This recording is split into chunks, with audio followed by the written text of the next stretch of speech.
Hello and welcome. Wherever you are tonight, whether you're resting in bed with the weight of the day slowly leaving your shoulders, or maybe listening while walking under streetlights, or folding laundry, I'm glad you're here. This is a quiet place, a gentle space to settle in and drift back in time. And tonight, we're going somewhere most people never think about. Not into the great halls of medieval castles, but into the soil beneath the feet of those who lived outside their walls. But before we begin, if you enjoy these calm, detailed journeys into the past, go ahead and tap the like button. It helps more people find this space. Subscribe if you'd like to return again. And tell me in the comments, where are you listening from tonight and what time is it for you? It's always a quiet kind of wonder to see how far these stories reach. All right, let's begin. Slowly. Tonight, we're returning to the Middle Ages, but not the parts you've seen in films. This isn't about swords or knights. It's about what people ate, or more precisely, what they grew, quietly, year after year, tucked behind cottages, along hedgerows, and in garden beds scraped into hard ground. We're going to talk about the vegetables, many of them now long forgotten, that medieval farmers and families relied on to survive. You might be surprised how much we've lost. Picture yourself in the English countryside, sometime around the year 1283. It's a soft spring morning. There's still a chill in the air, but the frost is gone. The ground is damp, full of promise. In a small garden behind a timber-framed house, a man kneels in the soil. His name is Osric. His hands are thick with mud. His knees sore from years of planting and weeding. Around him, the first shoots of skirret are beginning to push through the dirt. Skirret, not something you'll find at your local grocery store. It's a pale, slender root, shaped like a thin carrot, but branching out into delicate fingers. When cooked, it's sweet, almost nutty. In Osric's world, it's a reliable crop. Not glamorous, but dependable, the kind of thing you boil, mash, or fry with whatever else is on hand, usually onions or herbs from the edge of the yard. A few steps away, his wife, Elswith, is checking the patch of good King Henry. That's a plant, not a person. Though in some villages, people did talk about their vegetables like they were family. Good King Henry is a perennial green, something like spinach, though coarser, tougher, and not quite as polite on the tongue. Still, it grows back every year without being asked. And in these times, that sort of loyalty is valuable. Elswith picks a handful of leaves. They'll go into a soup later, maybe with some barley and a bit of salted pork if they're lucky. If not, it's greens and a slice of black bread, same as yesterday. The meals are simple, repetitive, but every leaf matters. Further down the garden rows is salsify. Now the root, long and pale with tiny hairs that never seem to come off, no matter how much you scrub. It's sometimes called the oyster plant, not because it tastes like seafood, but because someone, somewhere, decided it sort of reminded them of one. Truthfully, it tastes like a cross between parsnip and hope. People roast it, boil it, even bake it into pies if they've got enough flour to spare. And then there's Alexander's. Tall, leafy, sharp-scented. A cousin to celery, but more assertive. It's used in broths and stews and chewed raw by people who believe it's good for the blood. Some swear it helps with digestion. Others just eat it because it grows easily and they're hungry. Out near the fence, half wild and growing wherever it pleases, is mallow. Its roots are soft and sticky, used in old remedies to soothe sore throats and quiet coughs. Mixed with honey and herbs, it becomes a kind of natural medicine. Not always pleasant, but usually effective. These gardens weren't just about food. They were about survival. Seasons could be cruel. A single storm could wash out months of work. And so the vegetables grown were chosen carefully, not for taste or beauty, but for toughness, resilience, and the ability to feed a family with very little. And then Just behind the chicken coop, something a little different is growing. A girl named Heloisa, maybe 14 or 15, sharp-eyed and full of her own thoughts, has started a little garden of her own. Nothing fancy, a few rows marked out with sticks and string. Her mother says she should be helping with the turnips, but she wanted to try something different, something with a bit more character. She traded a wooden spoon for seeds from a traveling merchant, rocket, lovage, and wormwood. Strange herbs, sharp in scent and even sharper in taste.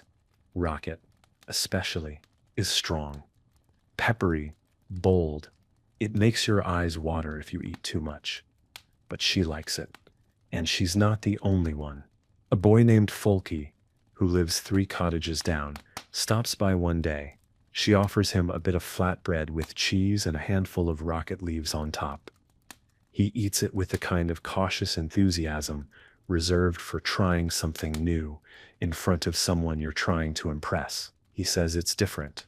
Then he says it's good. A week later, he brings her a basket of eggs from his family's coop. Sometimes a garden grows more than vegetables. The truth is, these foods, skrit, good King Henry Alexander's, mallow, salsify, were once part of everyday life. Now they're almost entirely forgotten. But for hundreds of years, they filled bowls and bellies, flavored stews, healed colds, and helped love bloom in quiet corners. And maybe they still deserve a place in our stories. So, as you rest here tonight, imagine the smell of damp earth and fresh herbs, the feel of soft leaves under your fingers, the sound of a spade pressing into spring soil. This was the heartbeat of daily life for so many, so long ago, and we've only just begun. We're still with Osric and Elswith in their little garden at the edge of the village. Morning has turned to early afternoon now, the kind of quiet, hazy hour where not much happens, but everything is still being done. You can hear the creak of wood from a cart rolling by, the occasional bleat from a sheep somewhere down the lane, and the gentle rhythm of hands pulling weeds, shaking off soil, and setting down baskets. Osric wipes his forehead with the back of his wrist and leans on his spade. The ground has finally softened after a long winter, and his back already feels it. But the patch looks good. The roots are strong this year. He's thinking it might be a good season for parsnips. Now, parsnips aren't forgotten, not completely. But the ones Osric grows are wilder than what you'd find today. Rougher, more bitter, unless they've seen a few good frosts. He remembers an old saying, "A parsnip picked before the frost is like a man kissed before shaving. Best avoided." That one still makes Elswith laugh, though not always out loud. She's over by the plot of leeks now. Not the supermarket kind. These ones are long, pale, and deeply fragrant, with that comforting scent of something slow-cooked and hearty. They grow through winter, standing tall even when snow clings to their leaves. Leeks are something special. Not just food, but a symbol of pride in some parts of the world, especially Wales. People pin them to their tunics on feast days. It's strange how something so humble can carry such weight. Down along the edge of the field is a little patch of chickweed. It's not even supposed to be growing there. It just shows up on its own, year after year, as if it knows it's needed. It's soft, green, slightly peppery. A handful thrown into a pot of broth can stretch a meal just enough to feed one more person. It's a quiet kind of generosity, the kind that medieval life often depended on. Children come running past, barefoot, wild-haired, laughing over something that probably involved falling in mud, and one of them stops to point at a patch of nettles near the hedgerow. "Don't touch that," Osric calls out, not unkindly. Stings worse than a bee on a bad day. But later that night, Elswith will be out there with gloves, carefully picking the young tops. Nettles sting, yes, but boiled into a soup, they lose their bite and become something nourishing. High in iron, surprisingly rich, with a taste somewhere between spinach and wood smoke. It's one of those plants that reminds you nature doesn't give without a little warning, but it does give. Over by the path, old Wolfric, neighbor, part-time beekeeper, full-time storyteller, leans on his stick and watches the garden with a look like he's remembering every meal he's ever eaten. You've got fat hen growing by the back wall, he said. Osric nods. Wasn't trying to. Wulfric just shrugs. She's stubborn, that one, but she'll fill your belly. Fat hen, also known as lamb's quarters, is a scrappy little green that grows just about anywhere. Some call it a weed, others a miracle. In hard years, it's the difference between going hungry and not. People would dry it, store it, grind the seeds into a kind of flour. It's not fancy, but it's honest. You can see now that a medieval garden wasn't just a food source. It was a quiet, persistent kind of life insurance. Every plant had a reason. Nothing grew for beauty. Everything had to earn its keep. Some were even meant for more than eating. There by the door to the cottage, Elswith has planted Angelica. It towers above the others, with its tall stalks and round flowering heads. She says it keeps away illness, that it wards off the foul air, especially when boiled into tea or chewed raw. Osric doesn't argue. If she believes it, that's enough. And besides, he quite likes the way it smells. Sharp, green, almost sweet. And not far from it, hidden between a broken fence post and an old wash basin, is something even stranger. Horseradish. Its leaves are wide and wild, but the root is where the power lies. When grated, it releases a sharp heat that climbs right up your nose and into your brain. They say it clears the senses. Some even say it drives out bad spirits. Mostly, though, it just makes you cry and then laugh about it. Heloisa comes around the back of the house, her apron full of herbs she's picked from her little patch. She's still tending her rocket and lovage with care. She's got a few stalks of tansy too, bitter and medicinal, once used to flavor cakes during Easter, though you'd have to balance it with a lot of honey to make it go down easy. She's trying to grow purslane now. It's low, creeping, and easily mistaken for a weed, but she's read, or heard, more likely that, it's full of goodness. In her mind, her little garden is more than food.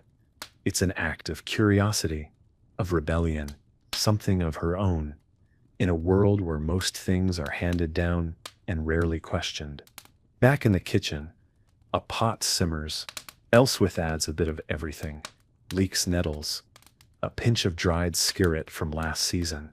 She crumbles in a little cheese, saved from market. It's not a feast, but it's a meal. The smell is warm, familiar. It smells like survival, like home. And so, when we think of medieval food, we often imagine feasts in great halls, roasted meats, golden goblets, long tables, piled with bread. But the truth, the quiet truth, is that most meals happen just like this, in gardens, in cottages, in small bowls and deep pots, seasoned with what the earth would give and what the weather hadn't taken away. So tonight, as you listen, maybe lying back now, eyes growing heavier, remember these quiet crops, the skirret and nettles, the mallow and rocket, the food that fed people not just through history but through hard times, through winters, through lean years and long days. We're not done yet. There's still more to discover, more to remember. The light is starting to shift now. That golden, slanted kind of afternoon light that comes just before evening, when everything takes on a softness. The garden glows, not brightly, but like it's holding something in, like it knows something the rest of the world's forgotten. Inside the cottage, Elswith is slicing dried parsley root. It looks like a small white carrot, but the smell is earthy, deeper. Not the leafy herb we know today, but its stouter cousin, the root used for broth, for stews, sometimes even grated raw, if there's vinegar to tame it. The taste is sharper than you'd expect, somewhere between celery and nutmeg, used sparingly. It gives body to a dish. Used too much, it takes over. Elswith knows the balance. On the low wooden table near the hearth, a small basket holds a mix of roots and leaves, picked earlier in the day. Turnips, rough, round, pale-fleshed, sit beside beet leaves, wilted slightly in the warmth. Turnips were a staple long before potatoes arrived in Europe, roasted, stewed, mashed into thick pastes to eat with stale bread softened in broth. There's also cow parsnip, a plant you'd need to handle with care. Some parts are edible when cooked, others not. In the wrong hands, it could cause burns. But Elswith's mother taught her the safe parts when she was a girl, and she's passed that knowledge down to Heloisa too. This is how most knowledge moves here, not in books, but in stories and gestures, in the careful watching of someone who's done it for years. Out back, Osric is checking the compost heap. Nothing is wasted here. Not truly. Peelings, husks, stalks, all go back into the earth. Even weeds have their uses. Sorrel, for example, grows wild at the edges of the path. Its leaves are bright, lemony, almost tangy on the tongue. In small amounts, it lifts a dish, adds something sharp and surprising. Too much and it overwhelms, but just enough, and it's like adding sunlight to a pot of broth. Further afield, just past the lane where geese wander like they own the place, there's a wild plot where a few braver plants grow. Burdock root is one of them. Long, spindly, stubborn. You have to dig deep to get it out. And you'll probably curse while doing it, but cleaned and cooked, it has a rich, slightly sweet flavor, almost like artichoke. It's a root that demands patience and repays it quietly. There's also hogweed, young shoots only, and only for those who know exactly how to handle it. One wrong step, one wrong leaf, and it's not food anymore. It's danger, but handled properly, boiled with care. It's another way to stretch the meals, another piece of the puzzle. This is the reality of a medieval kitchen. It's part cooking, part caution, part memory. By now, the fire in the hearth has burned down to a steady, orange glow. The pot over it simmers with a quiet rhythm. Inside, water thickens with root starches. Herbs drift to the surface and disappear again. Every so often, Elswith stirs it with a long-handled spoon that belonged to her grandmother. It's worn smooth from decades of work. Heloisa, meanwhile, is drying herbs on a wooden board near the door. Yarrow for fevers, chervil for flavor, fennel for its seeds, which can ease a stomach after a heavy meal or a poorly cooked one. These aren't just seasonings. They're part of the household's survival strategy. Every bit helps. Every leaf matters. And as the sun begins to dip lower on the horizon, the villagers begin to settle. You can hear it in the sound of the day winding down, the clatter of buckets, the bleating of sheep being gathered into pens, the soft murmur of prayers spoken beside beds made of straw. Osric places his tools by the shed, not because he's done for the day, he never really is, but because the light says it's time to stop. His hands are cracked, nails dark with soil, but there's something proud in the way he looks at his garden. It might not be much, but it's theirs. It keeps them full. It keeps them going. Elswith ladles stew into wooden bowls. Not much meat tonight, just a little rind of smoked bacon for flavor, but the roots have softened into a thick, hearty meal. The greens have turned tender, the broth rich and warm. It's the kind of food that doesn't need much talking over, just a quiet hum of gratitude passed from one spoonful to the next. Outside, a few birds still sing, not quite ready to give up the day. A breeze carries the scent of damp earth and wood smoke. The world is still in that rare way. It only is just before night truly arrives. And you, listening now, maybe you're starting to feel that stillness too. Maybe your eyes are heavier, your breath slower.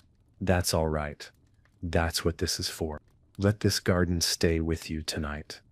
Not just the plants, but the people.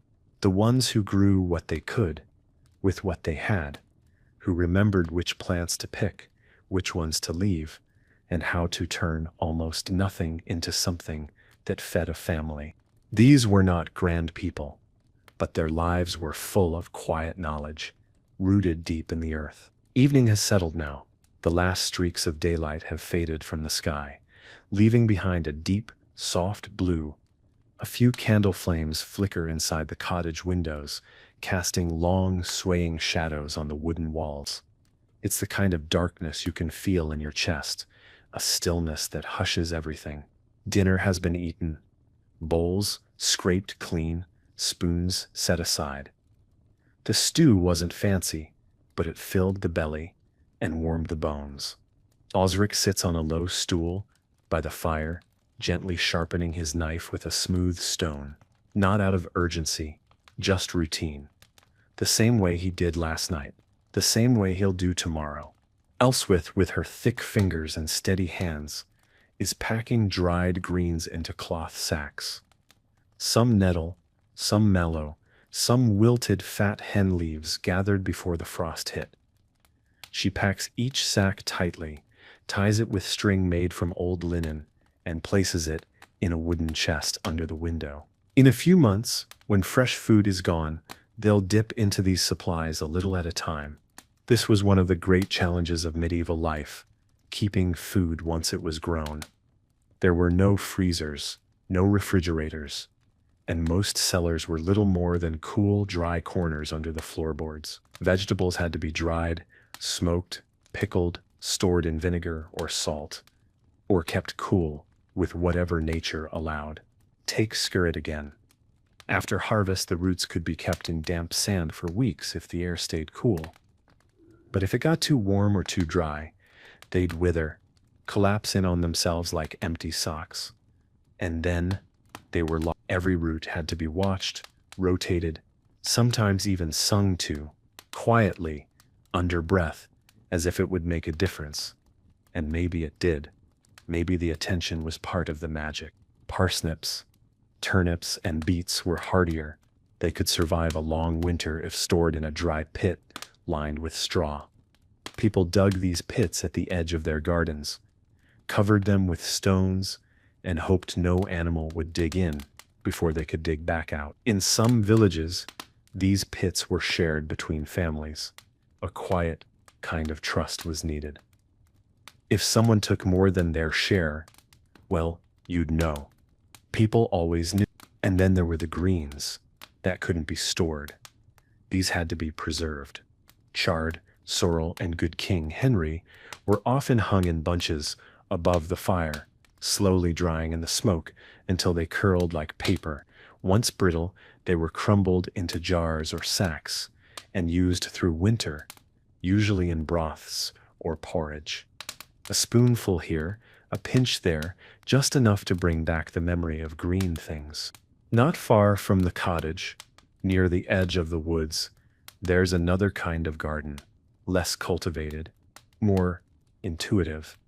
It's where Elswith gathers plants she doesn't speak about as much. The ones used for illness, childbirth, wounds, the serious things.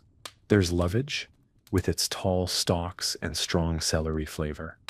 It's used for digestion, but also sometimes as a charm, woven into garlands or hung over beds to ward off bad dreams. There's meadowsweet, with its sweet scent and white blossoms. Once used to ease pain, its leaves tucked into bedding to soothe sore joints. And there's wild radish, not a tidy little vegetable like the kind you see today, but something stringy, tangled, sharp in taste and spirit. Its pods can be pickled, its leaves cooked, Some years it refuses to grow. Other years it takes over everything, as if reminding the world that it's not quite tame. Here Louisa has been watching these plants too. She's taken to sketching them in the dirt with a stick, drawing leaves, stems, roots, so she remembers their shapes. She says she wants to know what's useful and what's just pretending. She says the plants talk if you listen long enough. Elswith doesn't argue. Meanwhile, in the village beyond their little plot, others are tending their own quiet crops. An old widow named Brenna grows sea beet along the stream bank. Its leaves are glossy, dark green, and tougher than the garden variety. It doesn't mind the salty air, and she swears it tastes better the closer you are to the sea. At the edge of the churchyard, Brother Aldwin has a narrow strip of land where he grows wood sorrel, fennel, and ramsons, wild garlic with broad leaves and a strong peppery bite. He uses them not just for the monastery kitchen, but in poultices and teas. His hands are stained green, more often than not. He says the plants are closer to God than people are. No one laughs. They just nod. And on the farthest edge of the village, there's a family who grows herb bennet, a shaggy little plant with small yellow flowers and roots that smell faintly of cloves. They use it to flavor ale in the winter when hops run low. It gives the drink a warm, spicy taste, something to look forward to when the days are short and the wind bites. All of these plants, all of these stories, quietly working together to keep life going. No spot of earth was wasted. No leaf was taken for granted. Even weeds had their moment. And as night deepens, and a few stars push through the clouds above, the family settles into their evening rhythms. The fire is banked, tools cleaned and stored, children half asleep, the world narrowing to a few soft sounds. The creak of wood, the rustle of straw, the sigh of someone settling into sleep. You too might be feeling it now, that gentle heaviness, that quiet peace. So just rest here for a moment longer. Let the names of these plants drift through your thoughts. Skirret, mallow, fat hen, angelica, sorrel. Words almost forgotten, but never truly lost. Carried through time by people like Osric and Elswith. And now, carried by you. The village sleeps now, the kind of sleep that only comes after honest work. The fires are low.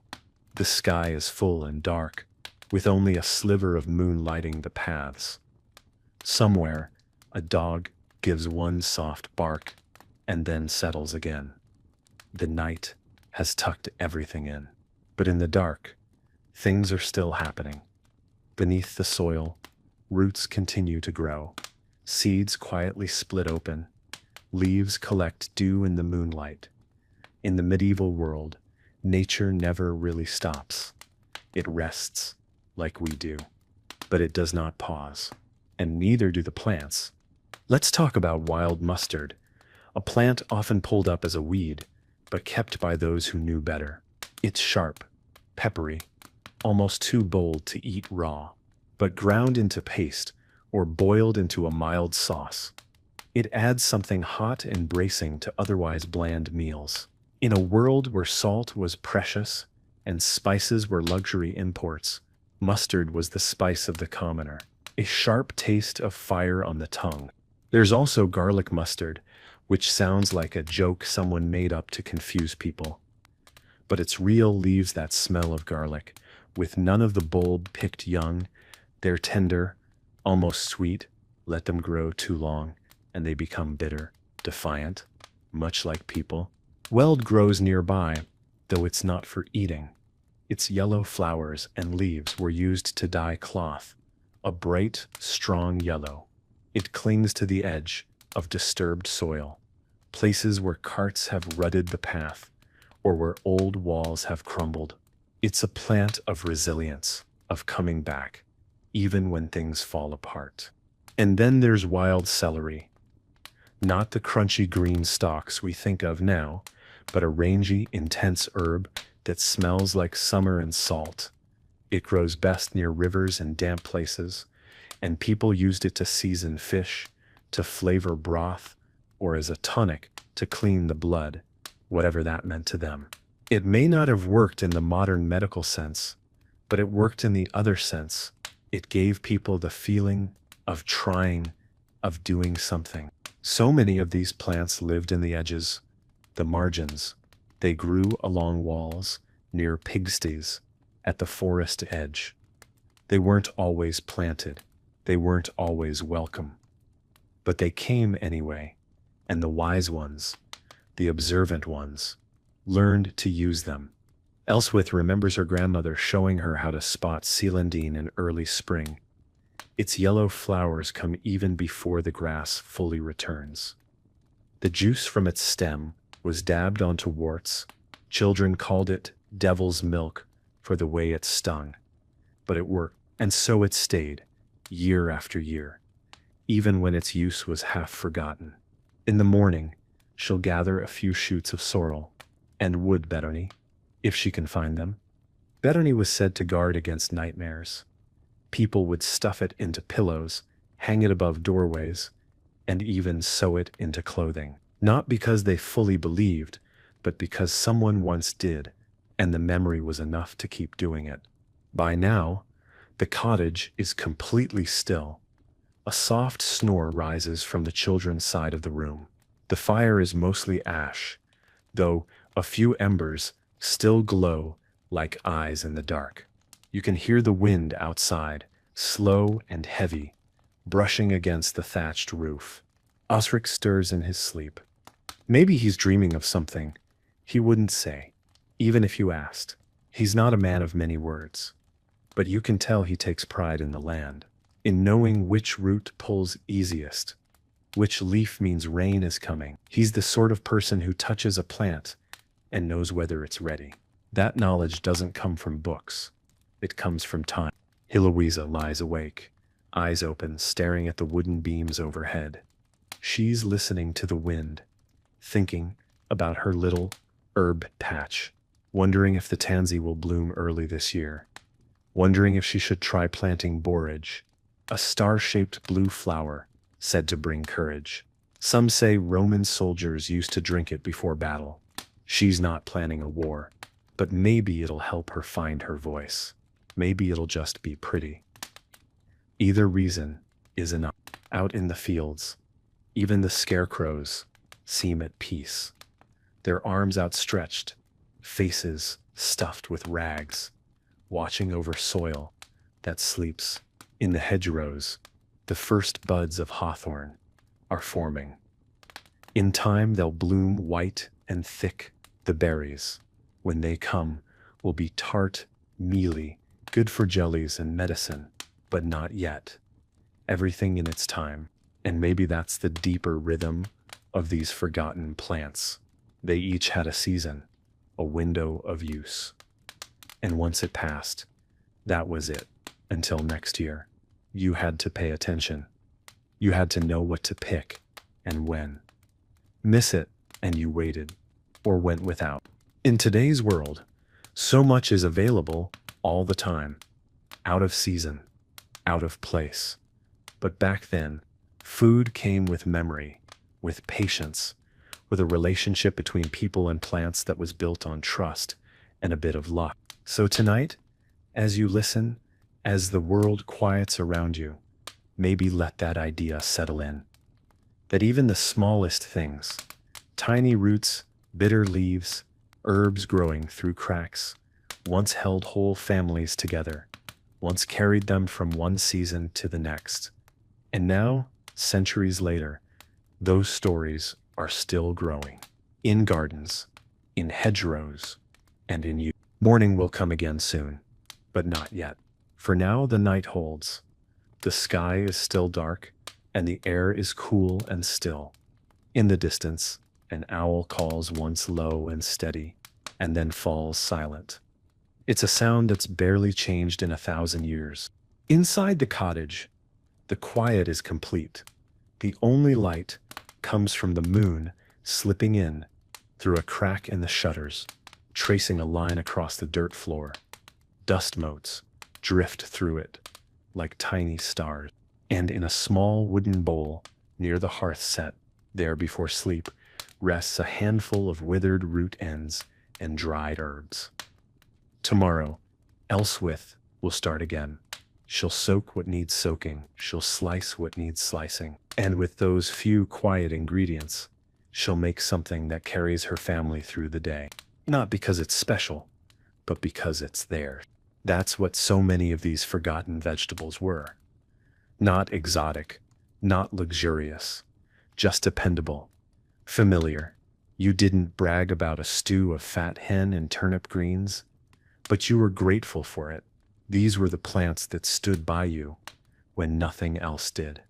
Even now, centuries later, a few of them still wait quietly in fields and forests, growing wild in places people no longer look. Some return every spring like they never left. Mellow, nettles, chickweed, sorrel, others are barely hanging on, surviving in seed banks or private gardens kept by curious hands. And some are likely gone for good, forgotten by name, lost in the folds of time. But even those left something behind, a flavor, a story, a smell that lingers faintly in the air after the pot's been emptied. If you listen closely, you might still hear it, a whisper of how life used to be, slower, simpler, but harder, not easier, never easier, but more connected to the land, to the seasons, to the humble magic of a garden that gave what it could.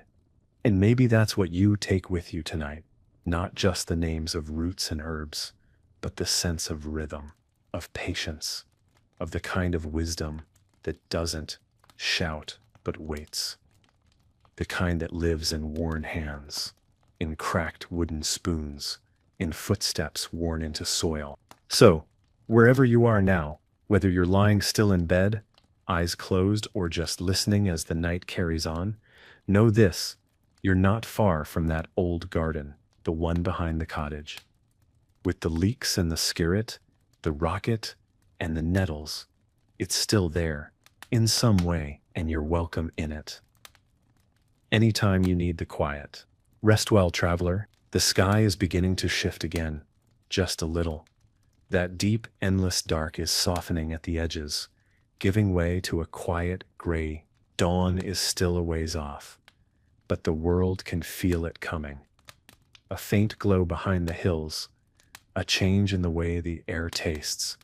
Inside the cottage, Osric is stirring earlier than usual. Some days start before the sun does. He swings his legs over the side of the straw-stuffed mattress and rubs his face with both hands, shaking off sleep like a dog shakes off water. He moves quietly, careful not to wake Elswith or the children. The floor is cold. The fire has gone out entirely. Nothing left but a thin layer of ash. He'll start it again soon. But first, he steps outside. The earth is damp, the kind of cold that clings to your boots and soaks into your bones if you stand still too long. But Osric's already moving, heading to the shed to check on the stored roots. Parsnips, beets, turnips, and a few precious scorzonera roots. Scorzonera. You may have never heard the name, but in Osric's world, it's a quiet treasure, sometimes called black salsify. It's a dark-skinned root with a pale, creamy inside. When peeled and cooked gently, it has a taste that's something like artichoke crossed with chestnut. Subtle, nourishing, dependable. The kind of food that feels more comforting than exciting, like slipping into a warm coat. He peels a few carefully, watching his breath in the cold air. They'll go into breakfast, a thin porridge, stretched with some leftover greens and whatever herbs Elswith dried last month. Not far from the roots lies a bundle of field beans, broad, squat, and a bit rough around the edges. These were one of the staples of medieval peasant diets, cooked down into pastes, thickened into stews, sometimes even ground into flour. They weren't glamorous, but they were full of strength. Osric remembers stories of winters survived on beans alone. Not happily, but survived nonetheless. And cowpeas. They don't get as much attention, but they're hardy and they grow where others won't. Their vines sprawl and twist, climbing whatever they can find. The beans are small, earthy in flavor, and they keep well through winter. Elswith stores them in clay jars, covered with linen and sealed with wax. Back near the garden fence, something smaller catches Osric's eye. Corn salad, sometimes called lamb's lettuce. It grows low to the ground, almost shy. Its leaves are soft, nutty, and one of the first greens to show after the frost. Some villagers ignore it, others, like Elswith, treat it like a gift, a signal that spring is coming, even if winter hasn't quite finished speaking. There's something humbling about these small, quiet plants. They don't demand space. They don't scream with color or boast of sweetness, but they grow and they give, and they remind people that life, no matter how hard, finds a way to keep going. Later in the morning, after the fire is lit and the house begins to warm, Elswith begins preparing a small vinegar infusion, wormwood, fennel seeds, and a handful of caraway.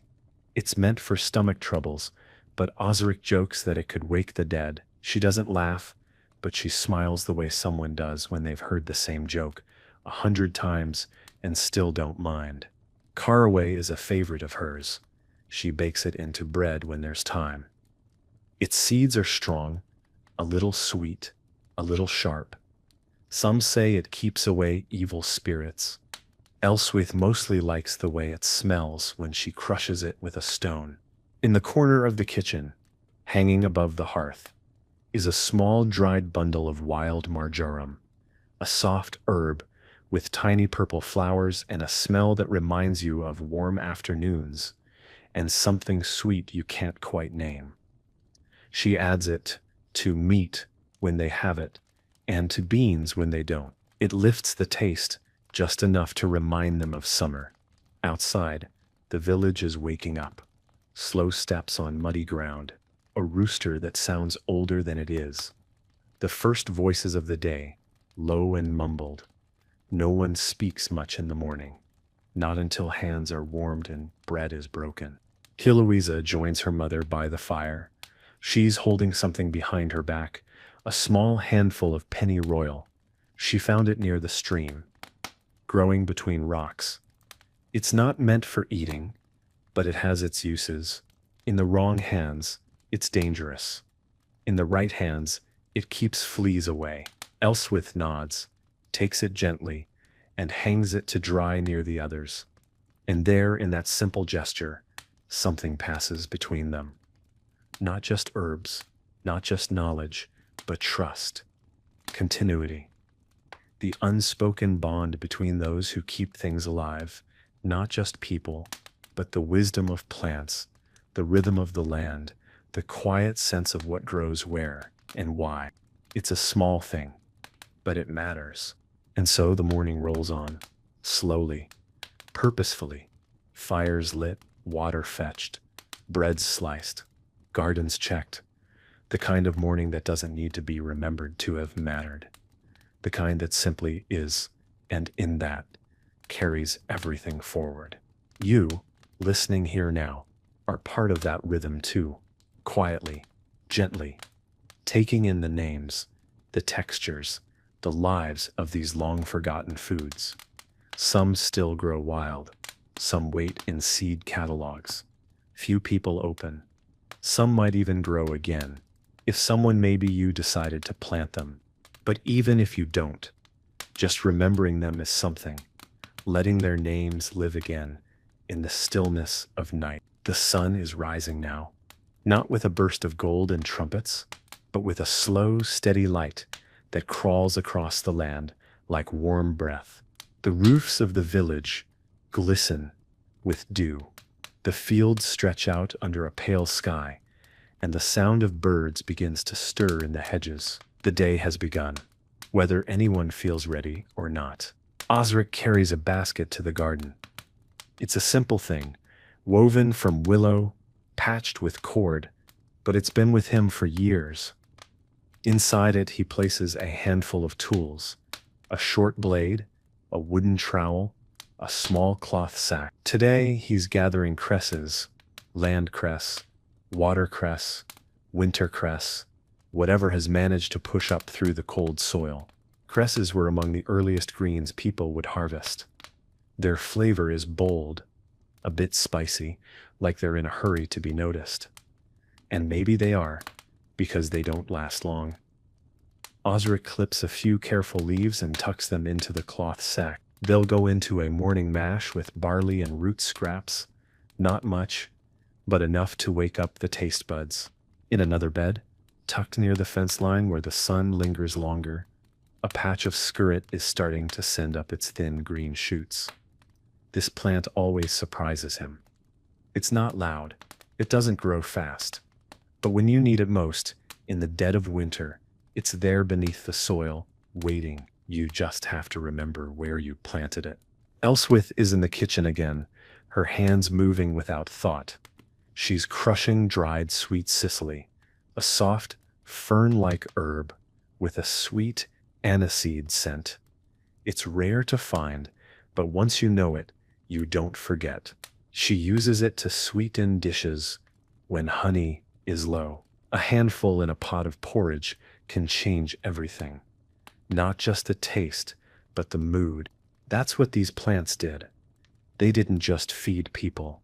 They lifted them, gave them brightness in gray months, gave them something to talk about. Did you taste the sesame in that stew? The cress was sharper this year. These were the conversations that filled long evenings, that stitched one day to the next. Heloisa steps outside with a bowl of scraps, peels, stems, trimmings from last night's meal. She takes them to the compost pit behind the house, scattering them gently, but something catches her eye. Just near the edge, growing wild and stubborn as ever, plantain. Not the banana kind. This is the green, broad-leafed plant that thrives in trampled places, footpaths, thresholds, the worn spots of the world. It's a healing plant. This kind of plantain. Crush the leaves and press them to a sting, or scrape, drink it in tea to soothe the stomach. Its presence here feels like a reminder. Even in the places where life wears thin, something still grows. Later that day, Osric makes his way into the woods with a small sack slung over his shoulder. He's looking for ramsons, the wild garlic that carpets the forest floor in early spring. Its white flowers haven't come yet, but the leaves are there, broad, flat, and unmistakable. He picks them carefully, mindful of the patch, never taking too much. There's a respect that comes with foraging, a quiet agreement between people and place. The leaves will go into a stew tonight, or maybe just chopped fresh and stirred into cheese. The sharp bite of it will linger on the tongue long after the meal is done. On the walk back, he passes the marshy edge of the common field, where a few marsh samphire plants have started to show. Salt-tolerant, crisp, almost briny in flavor. A strange little treat. Some call it sea asparagus. Here it's just known as that good, green near the bog. Every plant has a name like that. A local name, a family name, often not the one in books. Sometimes not even written down, just spoken from one mouth to another over the years. That's how knowledge lived, in voices, in habits, in quiet, repeated acts. Back at home, Elswith is laying out dried lovage to pound into powder. She'll add it to bread dough, or to meat if there's any to be had. Lovage tastes strong, somewhere between celery and pepper, and adds depth to dishes that are otherwise simple. It's one of her favorites. A kitchen herb, yes, but also an old medicine, a warming herb, they say, for aching joints, for tired hearts. She stirs a bit into the pot on the hearth. The air begins to fill with its sharp, earthy scent, not overpowering, just present. A signal to everyone in the house that something is coming, that food is on its way. And as the village carries on, fields being tilled, tools mended, bread rising in ovens, the small, invisible work of these vegetables continues. They grow unnoticed. Wait until someone remembers them. Bend in the breeze. Feed people in quiet ways. You might be lying there now, soft beneath your blanket, hearing these names: Skirret, Ramsons, Sicily, Lovage, and feeling them drift through your thoughts like old friends you didn't realize you'd forgotten. That's all right. That's how it starts. Some stories come back gently. The day has taken hold now. It's not loud. Medieval days rarely were. No engines, no ticking clocks, no constant hum of machines. But there is sound. Rhythmic, alive. A soft chorus of tools working against wood and soil. Chickens muttering. Water pouring from buckets into troughs. The crack of kindling catching fire. The sun climbs higher over the rooftops, warming the stone, waking the insects, softening the chill from the thatch-covered homes. It's the kind of warmth you don't notice right away, but when it touches your shoulders, it stays. Osric is back at the garden, kneeling near the row of turnips and beetroot. These are familiar vegetables, ones that still live in our kitchens today. But even these were different back then. Smaller, denser, earthier. The beets especially were often used more for their leaves than their roots. Beet greens were a staple in lean seasons, tossed into pots, boiled with grains, or simply salted and eaten plain. He pulls a few, brushing the dirt away with his sleeve. The tops will go in the soup, the roots stored carefully. If left too long, they go soft. If pulled too early, they stay bitter. There's a right time for everything. Osric knows that. Not because someone told him, but because he's watched year after year. That's what experience looks like here. Not degrees or certificates. Just time, quiet time. Not far from him, in a shaded patch of earth where the sun rarely touches, something else grows. Ground elder. Most people now consider it a weed, a nuisance. But back then, it was valued. The young shoots taste a bit like parsley with a hint of celery. It's tender, especially when new. Elswith harvests it in spring, before it turns fibrous. It's one of those plants that disappears from menus, not because it failed, but because it became too common to be noticed. And then there's mallow, again, this time flowering.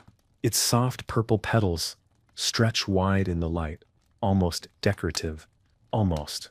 But Elswith knows better. The leaves soothe wounds when made into poultices.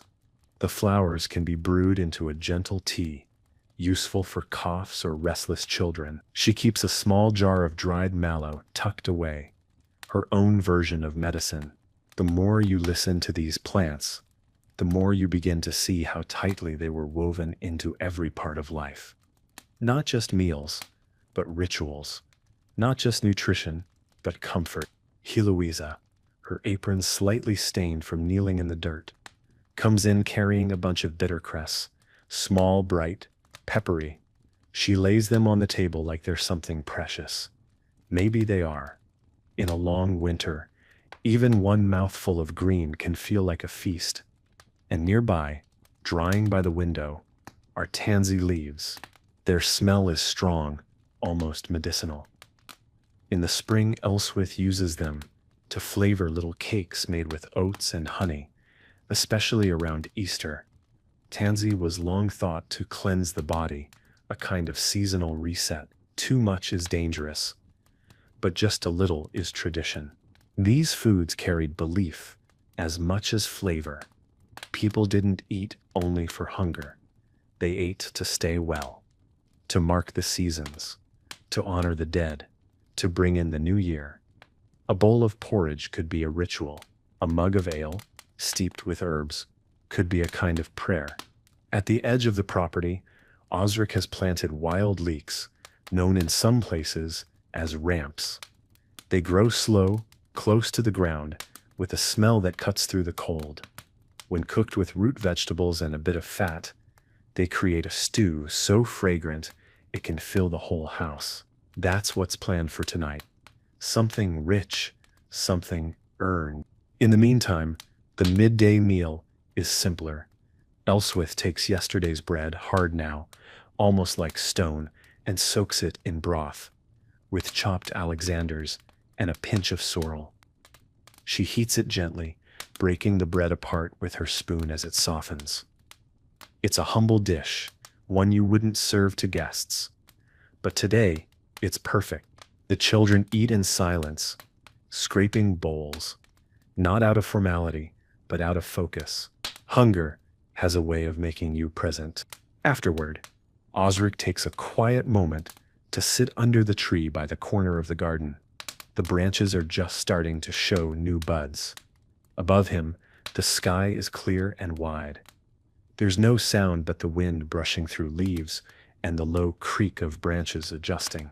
He thinks about the season ahead, what to plant next, whether the skirret will need thinning, whether the turnips might bolt early this year. These aren't grand thoughts, but they matter. They're the kind of thoughts that keep people alive. And perhaps you're thinking now too, not about crops, maybe, but about care, about attention, about the slow work of keeping something, anything, alive. Maybe you feel it in your chest, that sense of rhythm, of tending, of passing something small but meaningful from one pair of hands to the next. And if you're still listening now, with the world quiet around you, this is a kind of tending too. The sun has reached its peak, but the heat is modest. This isn't the blistering midday of southern kingdoms.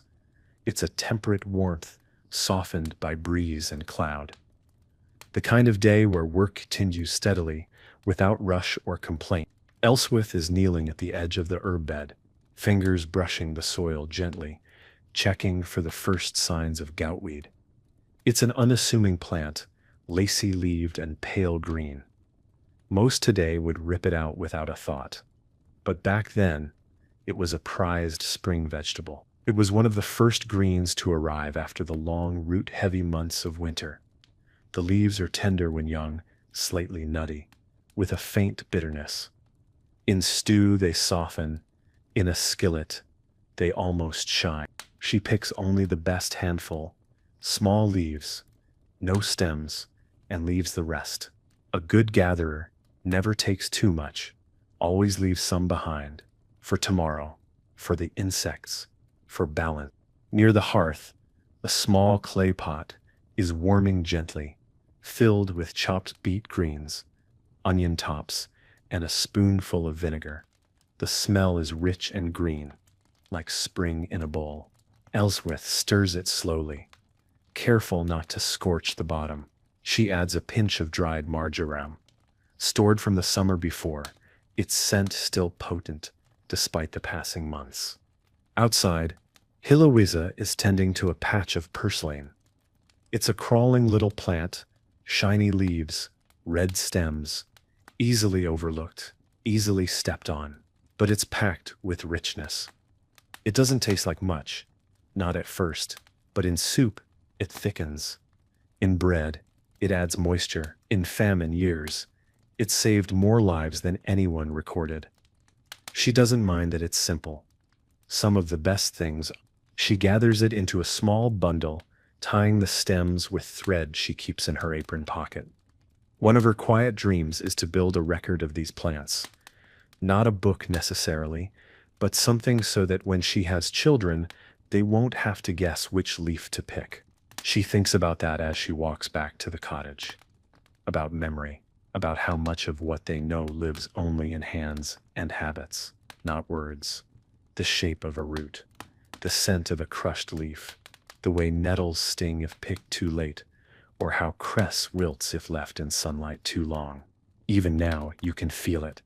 how these vegetables are not just food, but inheritance. Not the kind you wear on your fingers or hide in a box, but the kind that lives in quiet routines. In recipes passed with a glance, not a scroll, in the way someone stands when they dig, or hums while they cook. Back inside, Osric is grinding wild carrot seed with a mortar and pestle. It's not for eating. It's too sharp, too oily, but Elswith uses it in sachets she tucks into their clothes to ward off lice. It's not perfect, but it helps. And the scent, a mix of earth and spice, is oddly comforting, like pine needles and old paper. And speaking of scent, a small bunch of calamet is drying above the stove. Light mint, almost citrusy. Ulrich brews it in tea when he feels tight in the chest. He doesn't talk about those days, but Elswith notices. She adds honey without asking. That, too, is a kind of knowledge, a kind of growing.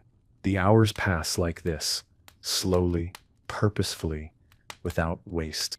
A boy from the neighboring croft arrives with a gift, a handful of bladder campion, its pale flowers still intact. He says his mother uses the young shoots in soup, and that it tastes better than you'd expect. He leaves before anyone can press a coin into his hand. It's not about trade, it's about sharing. A little kindness, rooted in soil, and in that moment, the connection between people and plants is clear again. These weren't just survival tools. These were part of the social fabric. When someone had too much of one thing, they shared. When someone was sick, they brought the right leaves. When someone's crop failed, a neighbor's garden helped fill the gap. Even in a time that was hard, even in years of hunger or frost or plague, there was always this, the quiet resilience of people who knew the land and listened to it. And maybe now, as you lie still or sit quietly with this story in your ears, you can feel some of that settling in your bones. A kind of ancestral calm, a reminder that our bodies remember these foods, even if our tongues do not. They were there in the early days of agriculture. They were there in every village, every cottage garden, and though some are gone, their roots still reach us. Let them reach you tonight. Let the names linger. By mid-afternoon, the warmth of the sun has mellowed. Not yet the golden hour, but leaning in that direction. Shadows grow longer across the thatched rooftops, and the garden paths glow faintly under the softening sky. Osric walks slowly now, not because he's tired, though he is, but because he likes to take stock of the garden while the light is like this. Everything looks different in late afternoon. The colors deepen, the shapes soften. You notice things you missed before. There, under the elder tree, a patch of chickweed has crept up overnight. Delicate, light green, full of tiny white flowers like stars fallen into the grass. It's edible, of course, mild, cooling, good in soups or raw. But more than that, its sudden appearance means something. The soil is warming. The next planting season is close. Nature has its own calendar, and Osric reads it better than the one kept at the chapel. And beside it, the edges of a once-forgotten wild radish patch are blooming. Purple-veined flowers, wiry stems. Elswith lets it grow on purpose now. The seed pods, when young, are crisp and peppery, almost like little vegetables of their own. She pickles them sometimes, tucking them into jars with vinegar and mustard seed. They keep well and taste like summer even in February. The garden, you see, wasn't just a space for growing food. It was a way of telling time. The arrival of nettles meant it was time to clean out the storehouse. The blooming of mallow meant cough season was near. Ramsons signaled the return of warm soil, and sorrel warned that the last frost had passed. They marked time not in months, but in leaves, and each plant came with its own whisper of meaning. Lovage for strength, marjoram for happiness, tansy for clarity. Whether these beliefs were true hardly mattered. They were part of the landscape of thought, woven into prayers, into gossip, into lullabies sung while stirring porridge. Elswith remembers one such song, barely now, from her mother's voice, something about sowing caraway to keep love from straying. She doesn't believe in such things, not truly, but still she keeps a small patch by the back door, just in case. It's more habit than faith, a way of honoring the ones who came before.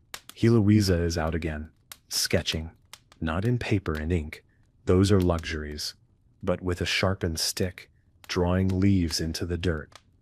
She copies the serrated edge of a sorrel leaf, then beside it the rounded shape of mallow, then the long, sharp outline of wild fennel. No one asked her to do this, but something in her wants to remember. She stops for a moment, wipes her hands on her apron, and looks out at the field. You can see the thoughts in her eyes. She's wondering what other plants are out there, past the trees. What's growing in the ruins near the old Roman road?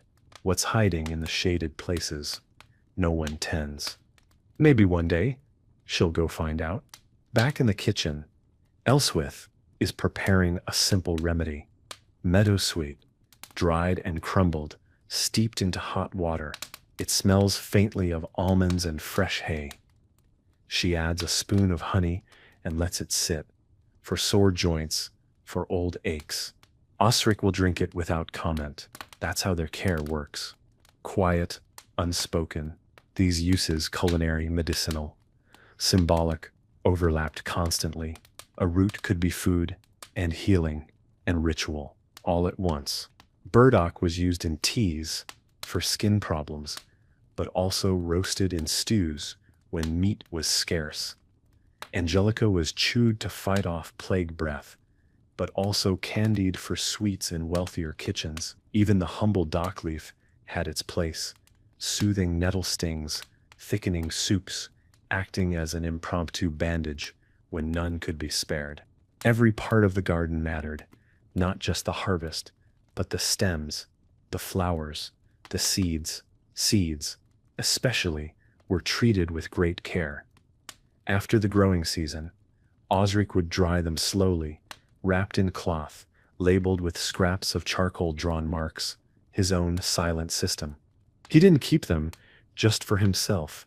Seeds were shared, traded, passed along at market or between neighbors.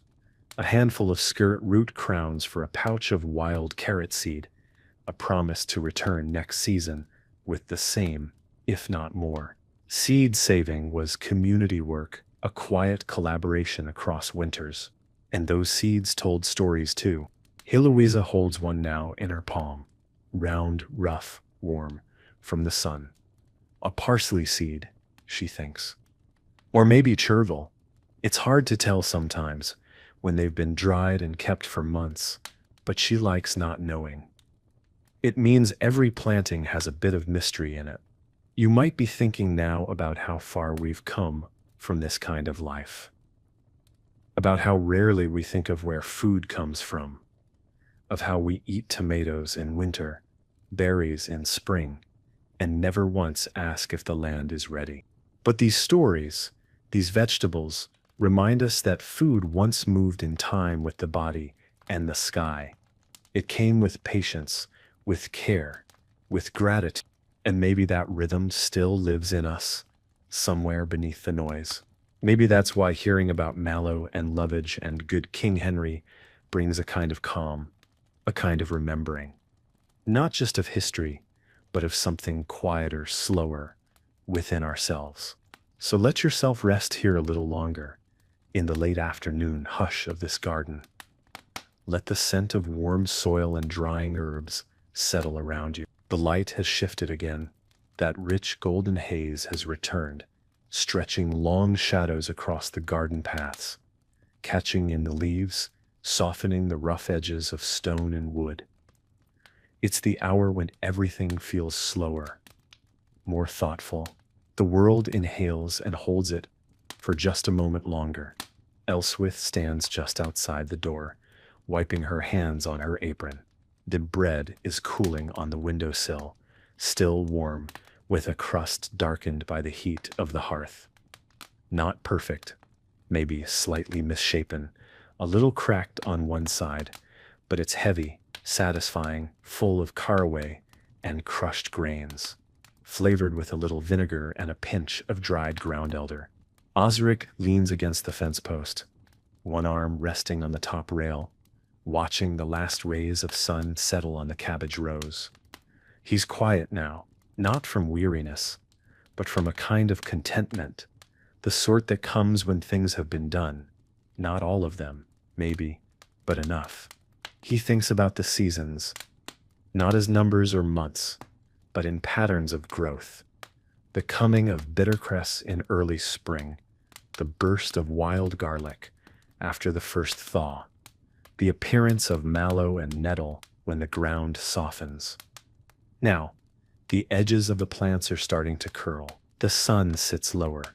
You can feel it in the soil when you press your hand down. Less warmth, more dampness. The season is beginning to turn, and with it, thoughts begin to shift from growing to storing. In the storage nook inside the house, Elswith has started to make room.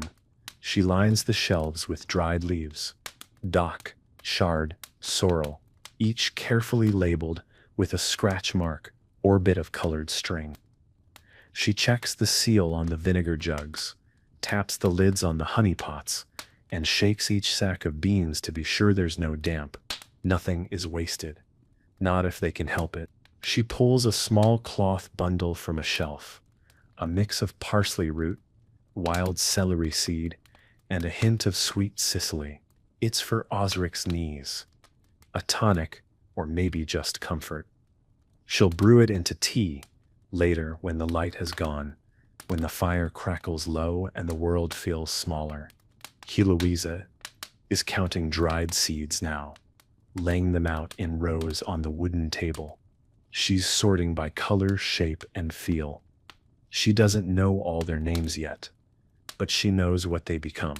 She likes the mystery of it. She'll trade some at the market next week, with the other women offering beet seeds for wild fennel, or skirret root crowns for dried purslane. It's not just trade, it's conversation, community. She remembers last year, when a boy from a neighboring village gave her a few herb Robert seeds, tiny things, no bigger than a fleck of dust. He said his grandmother used the plant to soothe fevers. She planted it and watched it grow beside the path, its pink flowers opening like a shy smile. She still keeps a handful of those seeds in a pouch tied around her wrist.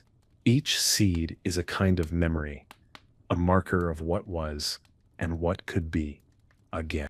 And so the work shifts, from sowing to saving, from gathering to preserving, from the forward motion of spring to the inward folding of autumn. Elswith starts preparing the first pickles of the season. Wild radish pods, steeped in brine with dill and a single clove of feral garlic. The mixture bubbles faintly in its clay pot. She sets it near the window where it will catch a bit of sun during the day. The smell is sharp, but it promises flavor during the long months to come. On the hearth, a pot simmers with turnip greens and salsify, thickened with a handful of dried oats. It's not a grand meal, but it's comforting. Osric stirs it with the back of a spoon, letting the steam rise into the room. He doesn't say much, but the nod he gives when he tastes it says enough. These were the quiet evenings. No music, but the fire. No stories but the ones people remembered aloud. Like the tale of the lovage root that grew so large, they used it to plug a hole in the barn wall. Or the old man who claimed he could talk to mallow plants and that they warned him when storms were coming. Nonsense, maybe, but good nonsense. The kind that stays with you.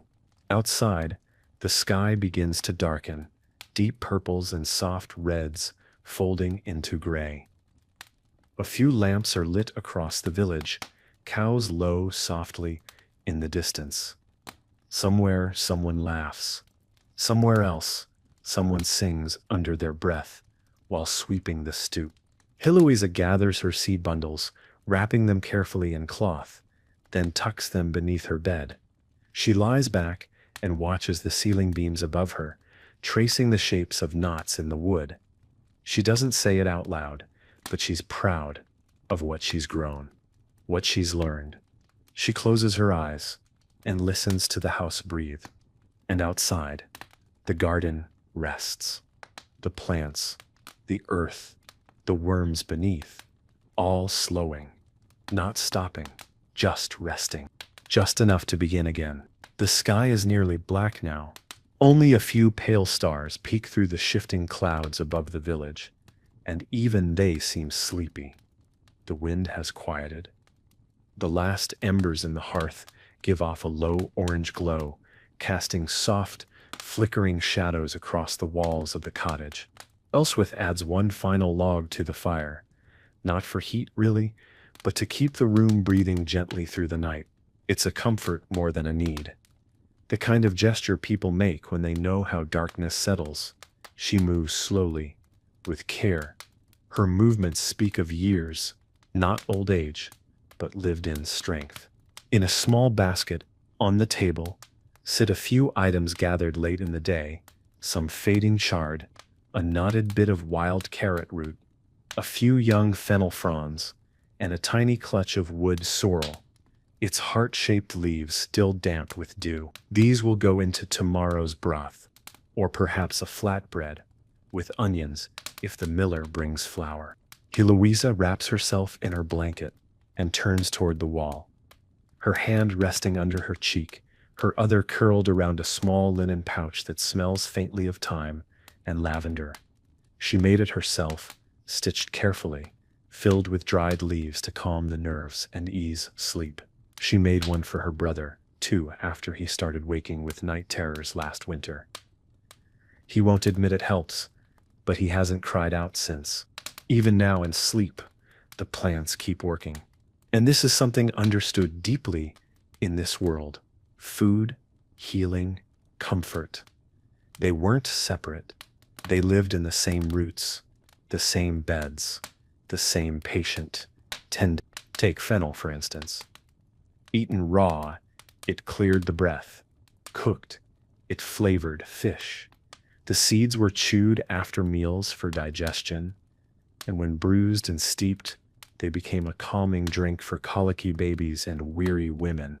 Or wild thyme, used to clean wounds, yes, but also burned on coals to drive out bad air, or spirits, depending on who was talking.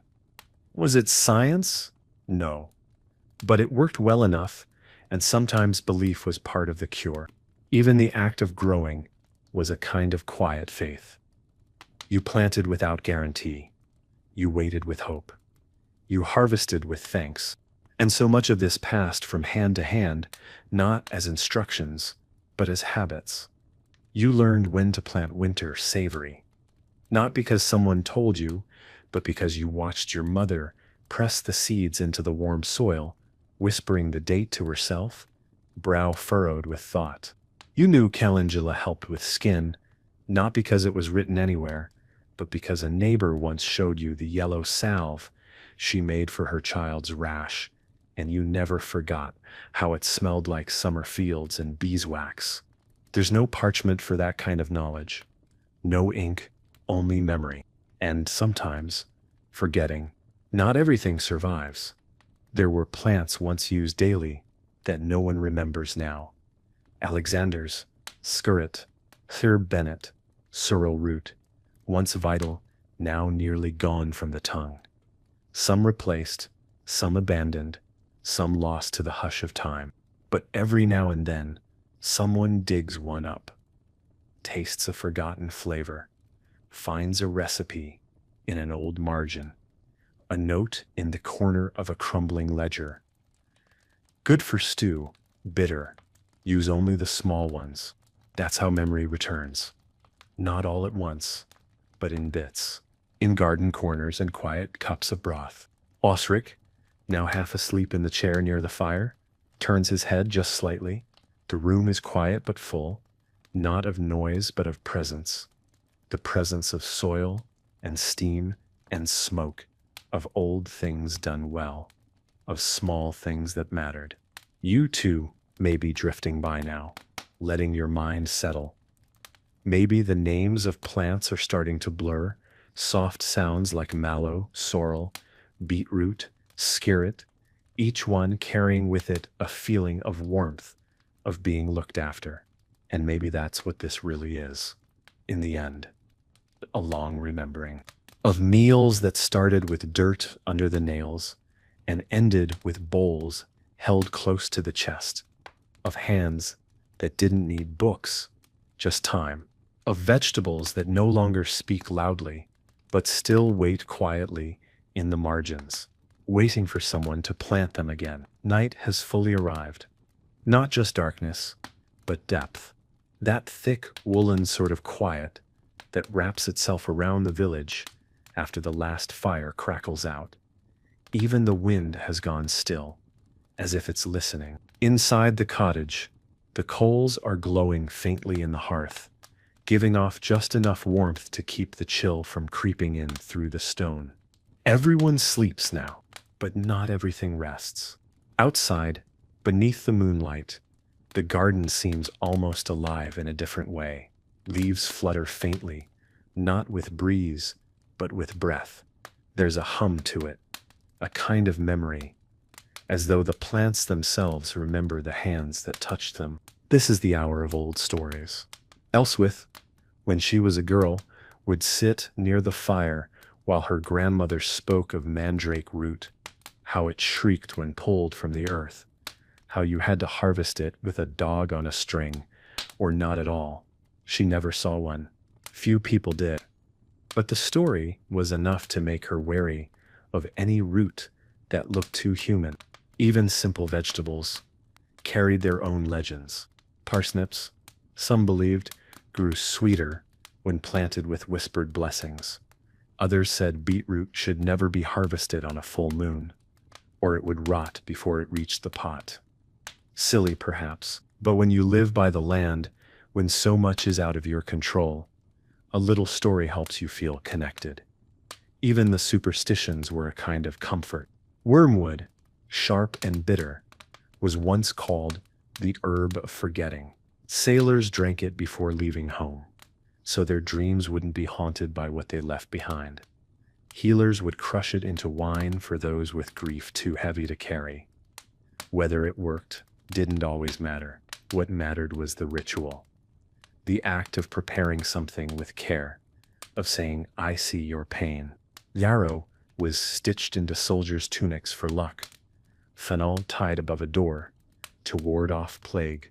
Nettle, when placed beneath a pillow, was said to protect against theft, though only if plucked without speaking. And then there was Celandine, yellow and small, believed to be favored by swallows. Elswith was told that if you held its petals to your eyes, you'd see truth. She tried it once. All she saw was a sky too big for her to name.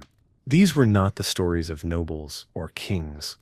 These were the whispers that passed between tired hands in kitchens, in fields, beside beds of the sick, or graves dug too early. Vegetables weren't just food. They were the messengers between people and the earth. They told you when to act, what to prepare for, and sometimes what to hope.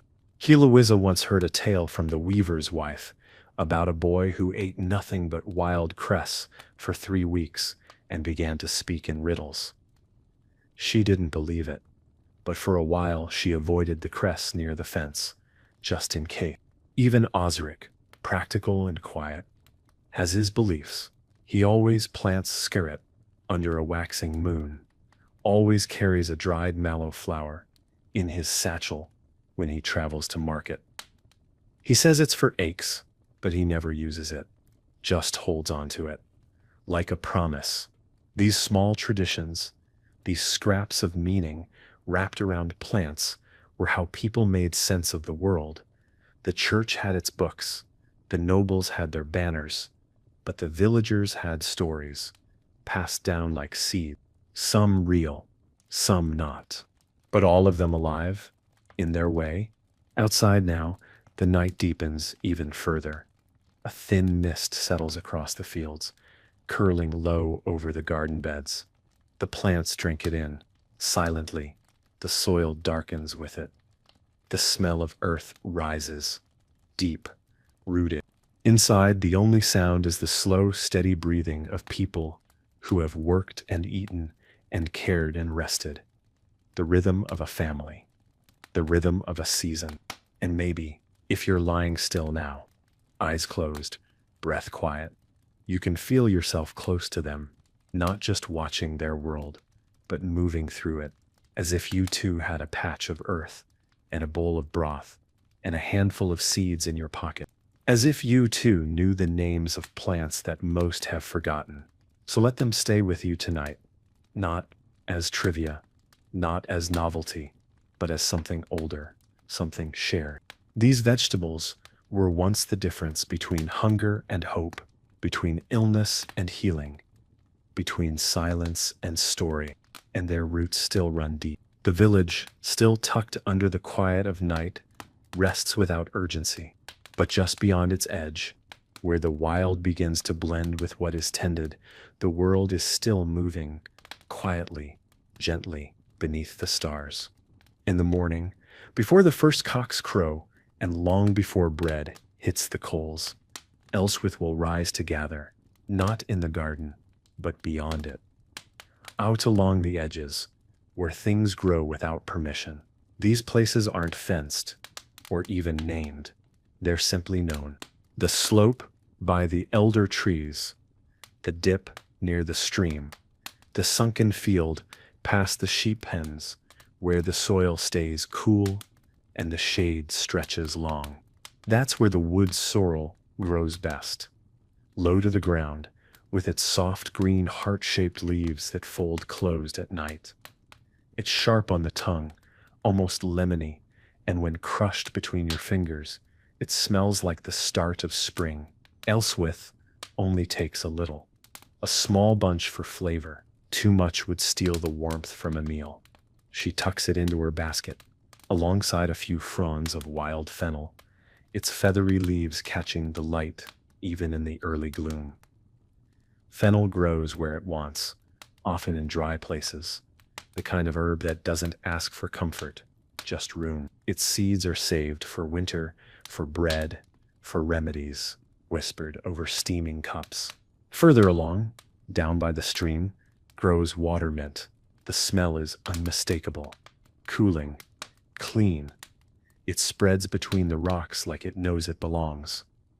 She pinches a few stems, careful not to slip on the moss-slick stones. These will be used in washing water, or perhaps as a tonic if someone wakes with heat in the chest.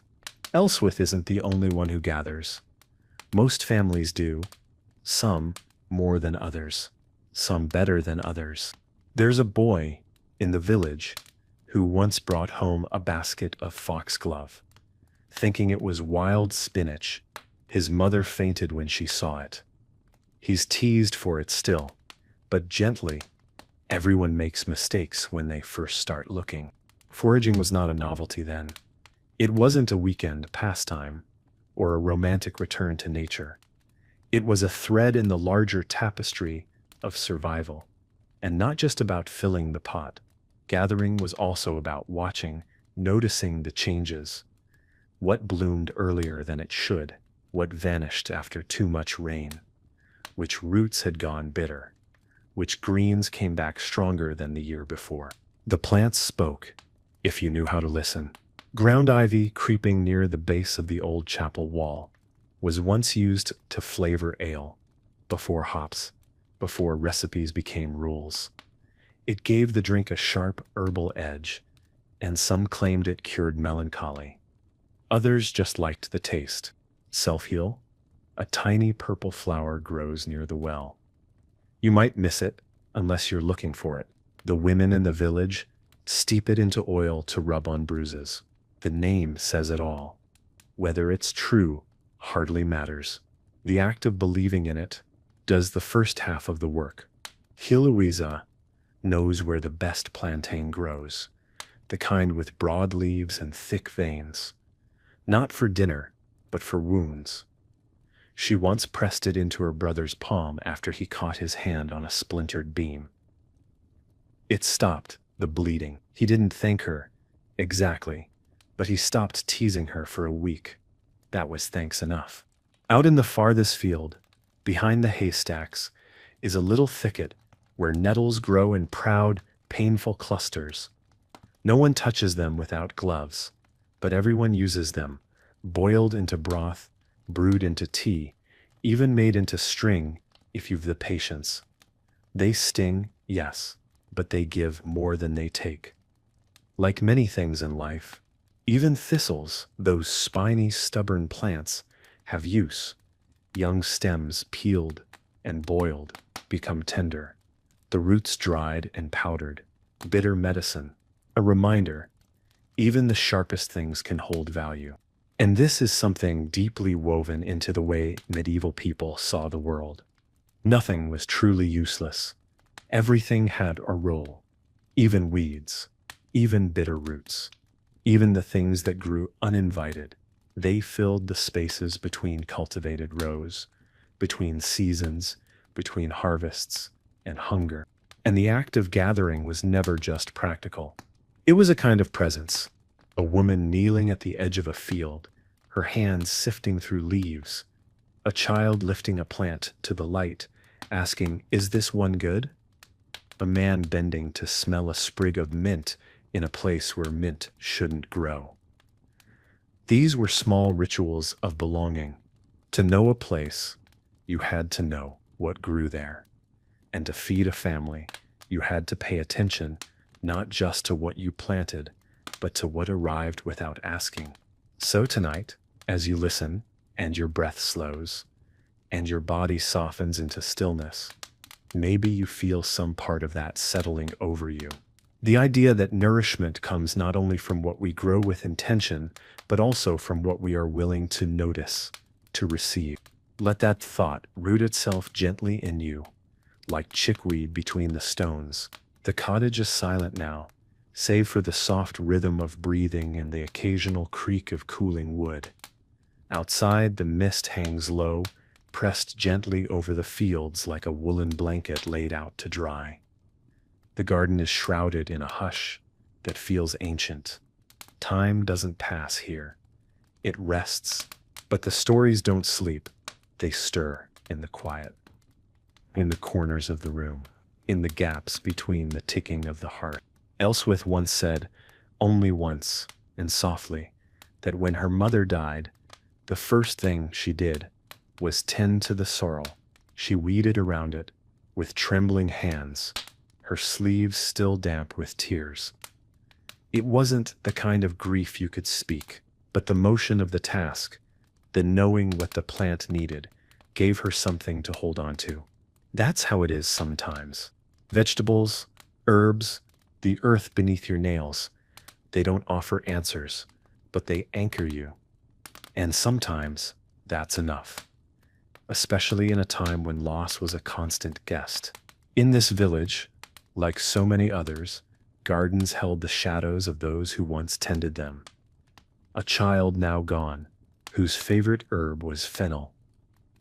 A grandfather who taught his kin to split salsify roots down the middle to check for rot. A sister who sang while shelling broad beans into a wooden bowl, each one falling like a soft drumbeat into memory.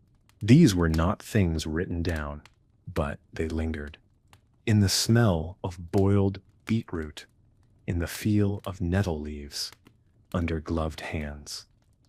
In the way someone bent to tie back a climbing pea vine without knowing they were mirroring a gesture done decades earlier. There is a softness to this kind of legacy. You don't inherit it, you inhabit it.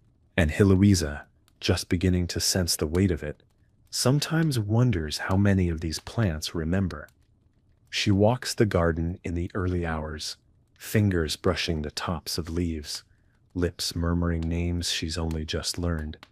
Not because anyone's watching, but because it feels respectful, like saying hello.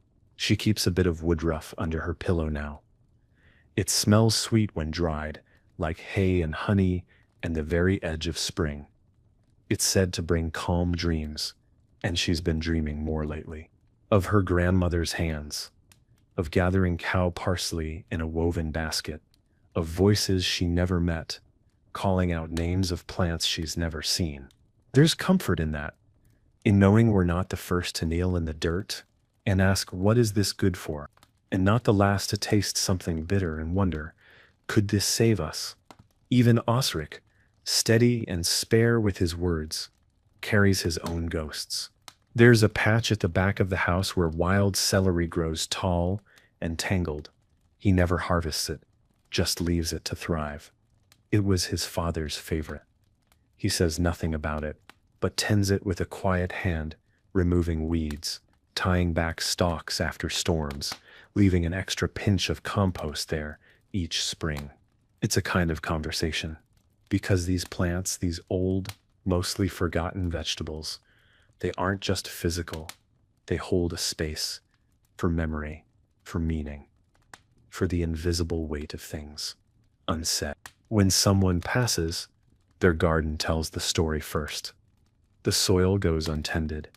The weeds move in, but then, slowly, someone else steps in, begins again, pulls back the thistles, saves the seed. In that way, grief becomes a cycle, just like planting, not something you get over, but something you grow through. Even the seasons know this. Spring isn't a beginning, it's a return. The sorrel comes back, the mallow stretches up, the lovage peeks through, taller this year than the last, and the person who is gone is remembered in the scent of soup, in the motion of harvest, in the quiet moment of standing barefoot in the garden at dusk. So as you lie here now, eyes soft, breath slow, perhaps you can feel the weight of that story settling over you like evening fog. Not heavy, just present, like memory, like soil. Let it stay with you. The fire is down to the faintest glow now, just a whisper of heat beneath gray ash, but it's enough to keep the cold from creeping too deep into the stone floor, enough to soften the silence so it doesn't feel so wide. Elswith is still asleep, her face turned toward the wall, lips parted slightly, brow smoothed by rest. Beside her, Heloisa stirs faintly in her dreams, something she won't remember in the morning, though it will shape her mood all the same. Osric has risen again, early, as he often does. He moves like a man used to being the first awake. He doesn't light the lantern, doesn't strike the flint, just stands in the half-dark, sipping cold water from a clay cup and watching the sky shift shades behind the trees. There's peace in this part of the day, before the world makes any demands. And as he waits for the light, he thinks, not in words, but in pictures, sensations, of the garden, of roots pulled clean from the earth, of the ache in his hands after turning soil, of the smell of crushed fennel on the wind. This is when the memories come. He remembers the white beetroot his grandmother used to grow, not as sweet as the red, but creamier somehow. She'd stew it with vinegar and wild thyme. No one makes it that way anymore. Not even Elswith. He doesn't miss the taste, exactly, but he misses what it meant. A certain kind of evening, a certain kind of warmth. Some vegetables carry that, not flavor, but feel. Turnips meant hard times, but also reliability. You could boil them into anything, roast them with salt, mash them if your teeth were failing. Leeks reminded people of feast days in some regions, stewed down until soft, with barley and beer, served to a room full of relatives you hadn't seen since the last harvest. Pea shoots, young and green, carried hope. You planted them early and watched them climb, watched the tendrils twist around twine or old sticks. They were fragile, but they rose, always reaching, a small lesson. And chervil, light, feathery, almost easily lost to breeze, was often the first green that let people know they'd survived winter, that the worst was behind. Its presence was subtle, but it meant everything. Even skirret, that pale, thread-like root spoke of resilience. It grew slow and messy and often needed thinning, but once established, it came back again and again. It didn't demand much, just time, and in return, it gave sweetness, a soft, unexpected sweetness, like kindness from someone you hadn't expected it from. These plants weren't symbols because people wanted them to be. They became symbols because people needed them to be. In a life that was often short, often uncertain, they were reliable. They told you when the season turned. They told you when to sow, when to rest, when to save. They gave your hands something to do in the silence that followed. Loss or doubt or hunger. Heloisa, half asleep, curls deeper into her blanket. A faint smile tugs at the edge of her lips. She's dreaming of her garden again, though she doesn't know it yet. A row of pea shoots just sprouting, a patch of chervil in full bloom, her hands in warm dirt, her face in the sun. Later, she'll wake and wonder why the morning feels so soft. And somewhere deep in the field, the plants grow on, no one watching, no one asking, but still, they grow. And maybe that's the lesson that carried people through the hardest years, that even in the most silent winters, the roots were doing their work, quietly, without glory, without wit, just becoming. You too might be drifting now. Body heavier, mind quieter. That's good. Let this stillness take root. Let the names of these old foods stay with you, not just as facts, but as feelings. A little parsley, pressed into bread dough. A pinch of sorrel to cut the fat of broth. A few leaves of wood sorrel in the bottom of a wooden bowl. Not enough to fill you, but enough to remind you. The earth remembers. And now, so do you. Dawn is close now.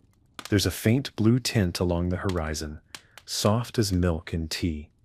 The stars are fading, not all at once, but one by one, like candles being gently blown out in a great, far-off hall.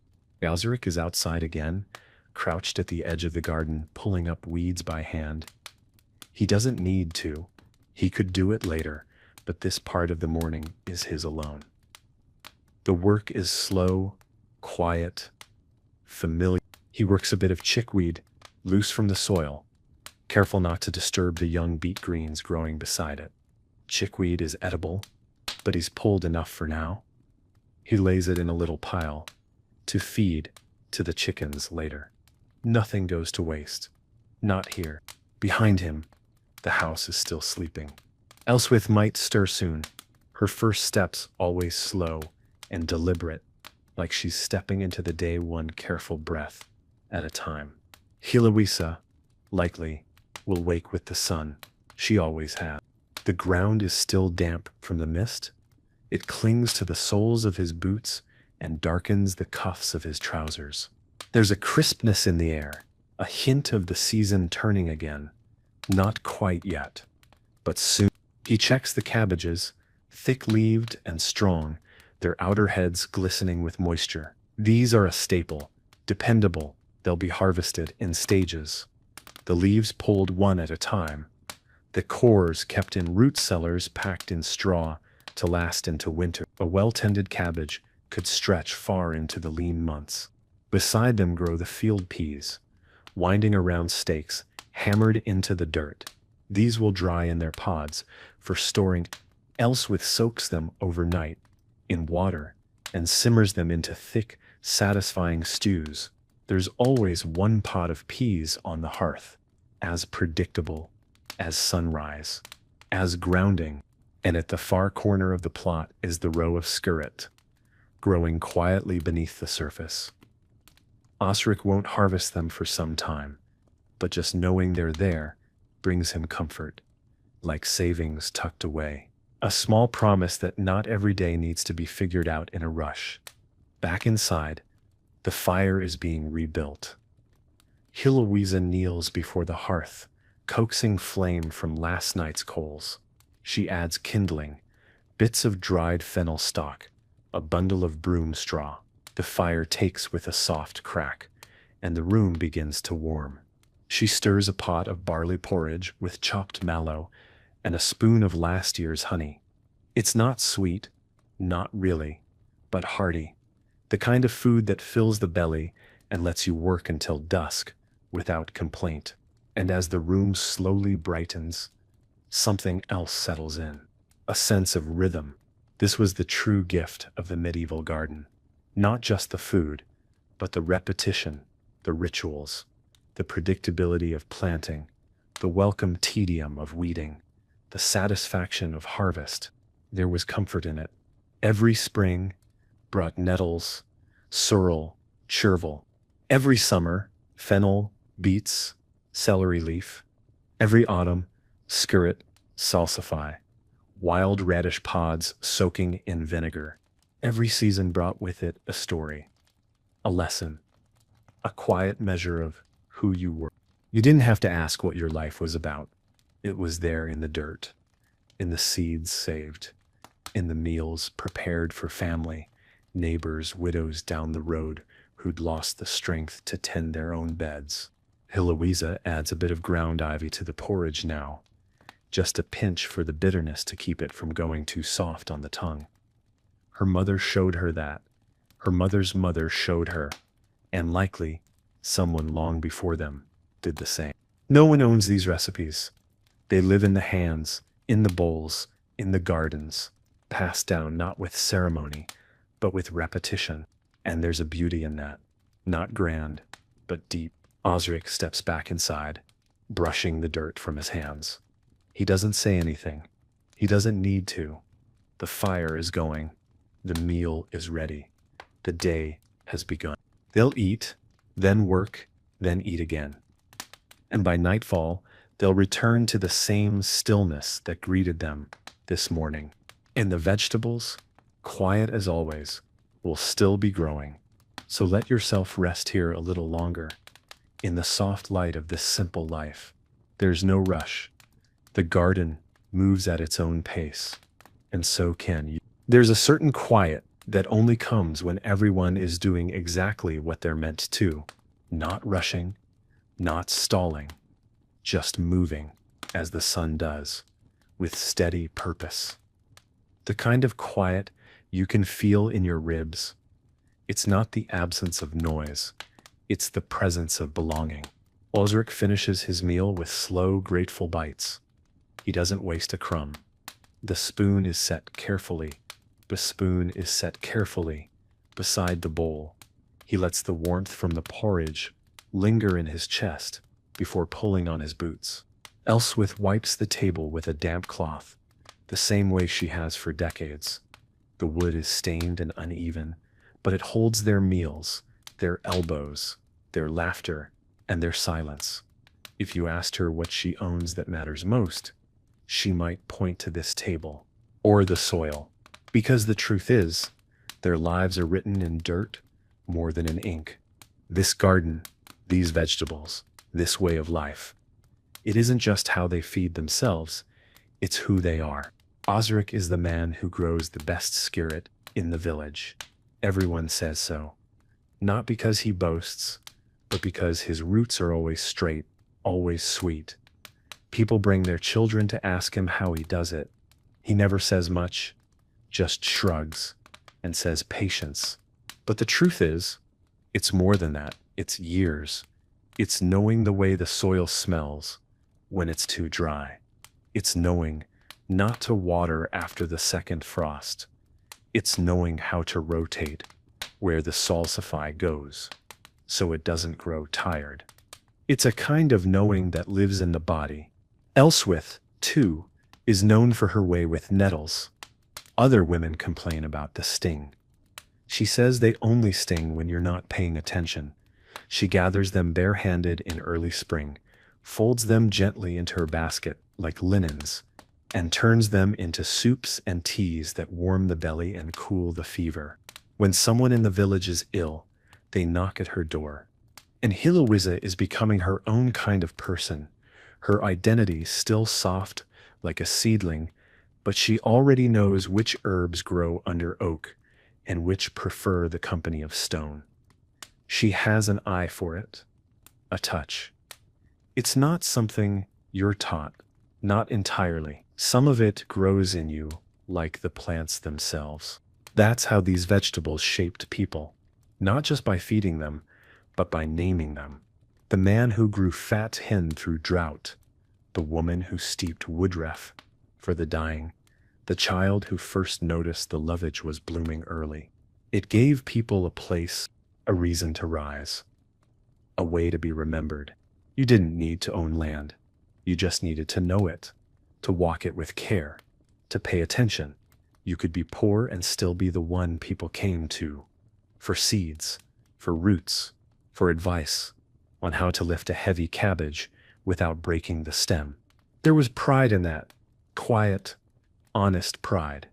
Because in a world full of uncertainty, plague, war, harsh winters, a well-tended row of turnips was a kind of resistance, a claim, a promise.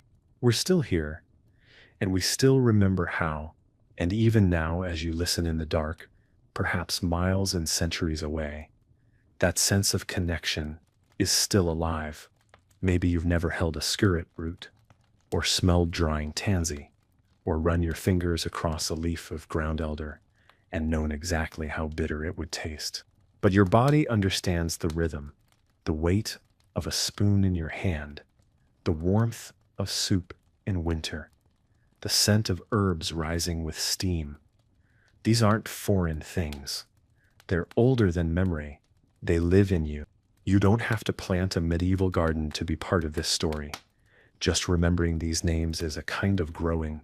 Just listening is a kind of tending. So let this linger with you tonight, that you belong to something, that there are roots beneath your sleep, that there is peace in knowing small things deeply. The sun has risen now. It's not yet high, just hovering low in the sky, casting a soft golden light across the thatch roofs and furrowed fields. The village glows in that early hush. Dew still clings to the leaves. A few wisps of smoke curl from chimney tops. No urgency yet, just beginning. Osric is already in the garden, of course. He's tying back the pea vines, careful not to snap the young tendrils that search for something to hold. His breath clouds slightly in the cool air, but his hands move without hesitation. He's done this more times than he could count, but it never stops mattering. Across the way, Elswith stands at the door, arms folded beneath her shawl, watching the garden with a look you only see in people who've given their life to something. Not loudly, not publicly, just entirely. Inside, Heloisa writes. It's not a letter, not a diary, just notes. She doesn't know what to call them. A scrap of cloth, a bit of charcoal, a careful drawing of a leaf she saw yesterday along the road. Long, thin, slightly curled. It might be wild parsnip, or something else entirely. She adds a question mark next to it, folds it gently, tucks it into a pouch with others like it. This too is part of the work. The day is stretching out ahead of them, the way it always does, filled with small tasks, small rituals. They'll gather the last of the mallow before it seeds. Osric will check the cabbage patch for rot. Elswith will boil a tonic for the neighbor's daughter who's been coughing in the night. Nothing dramatic, just life, rooted in repetition, in notice. And as the warmth rises and the fields begin to hum with quiet movement, it's worth pausing just for a moment to look back. We've walked together through old vegetables. Most have forgotten. We've touched skirret, fat hen, wild fennel, lovage, mallow, good King Henry. We've seen how they fed not just bodies, but lives, how they healed, flavored, connected, how they marked the seasons, how they gave meaning to days, how they whispered stories from hand to hand, from soil to seed, from silence to song. And what's perhaps most moving of all, none of these plants were rare. They were common, ordinary. They grew in corners, in hedgerows, in between more important things. They didn't demand attention, but they offered everything. And in doing so, They shaped the people who tended them. You might be lying still now, your eyes closed, your thoughts drifting not just through history, but through your own quiet memories. Maybe a kitchen, a garden, a hand stirring soup, a plant you once pulled from a crack in the pavement and didn't know the name of. That's the thread. That's the connection that time cannot break.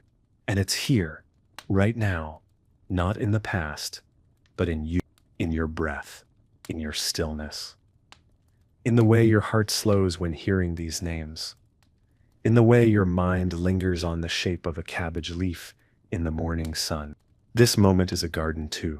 And here, halfway through our journey, you've already begun planting something of your own. Something rooted, something gentle, something enduring. By mid-morning, the village has fully woken. The air hums with soft movement. Doors opening, buckets being filled, low conversations drifting between yards. There's no hurry here, just a slow, steady unfolding of the day. The kind of pace where everything gets done, eventually, and no one forgets to look at the sky. In the garden, Heloisa is kneeling beside the beet patch, pulling back the leaves to check the roots beneath. They're coming along nicely, smooth, dense, firm to the touch. Not quite ready for harvest, but close. She presses a thumb gently into the soil beside one, nods to herself, and moves on. Elswith is behind the cottage, standing over a small wooden table, preparing a bundle. She's tying together sprigs of wormwood, yarrow, and a few flowering heads of tansy. Not for cooking, this is an old tradition, one she learned from her mother, and her mother before that. She calls it a house charm. It's meant to hang near the door, to keep illness and ill-tempered spirits away. Whether it works or not, well, who can say? But the herbs smell strong, clean, and there's something soothing about the act itself. The tying, the bundling, the hanging with a small loop of twine. In these times, medicine was not just in the body, it was in the gestures. A broth, left quietly on a neighbor's step. A handful of sweet Sicily, shared for a child's cough. A small clay pot of pickled purslane, offered with no need for repayment. People lived close to hardship, and because of that, they lived close to each other. Vegetables weren't always grown just for one's own table. Sometimes they were grown for giving. Osirk remembers a year, long ago now, when the rains came late and stayed too long. Most gardens were drowned, but his plot somehow held. He had turnips enough to spare, not many, but enough. He didn't say anything about it, didn't call it charity. He just left bundles on doorsteps, tied with straw. No one mentioned it. But the next spring, someone slipped a pouch of fennel seed into his hand at market. Another offered him the strongest string beans she'd saved. It wasn't repayment, it was memory. This is how communities were stitched together, root by root, leaf by leaf. Even now, as Heloisa walks through the village paths, she sees the evidence.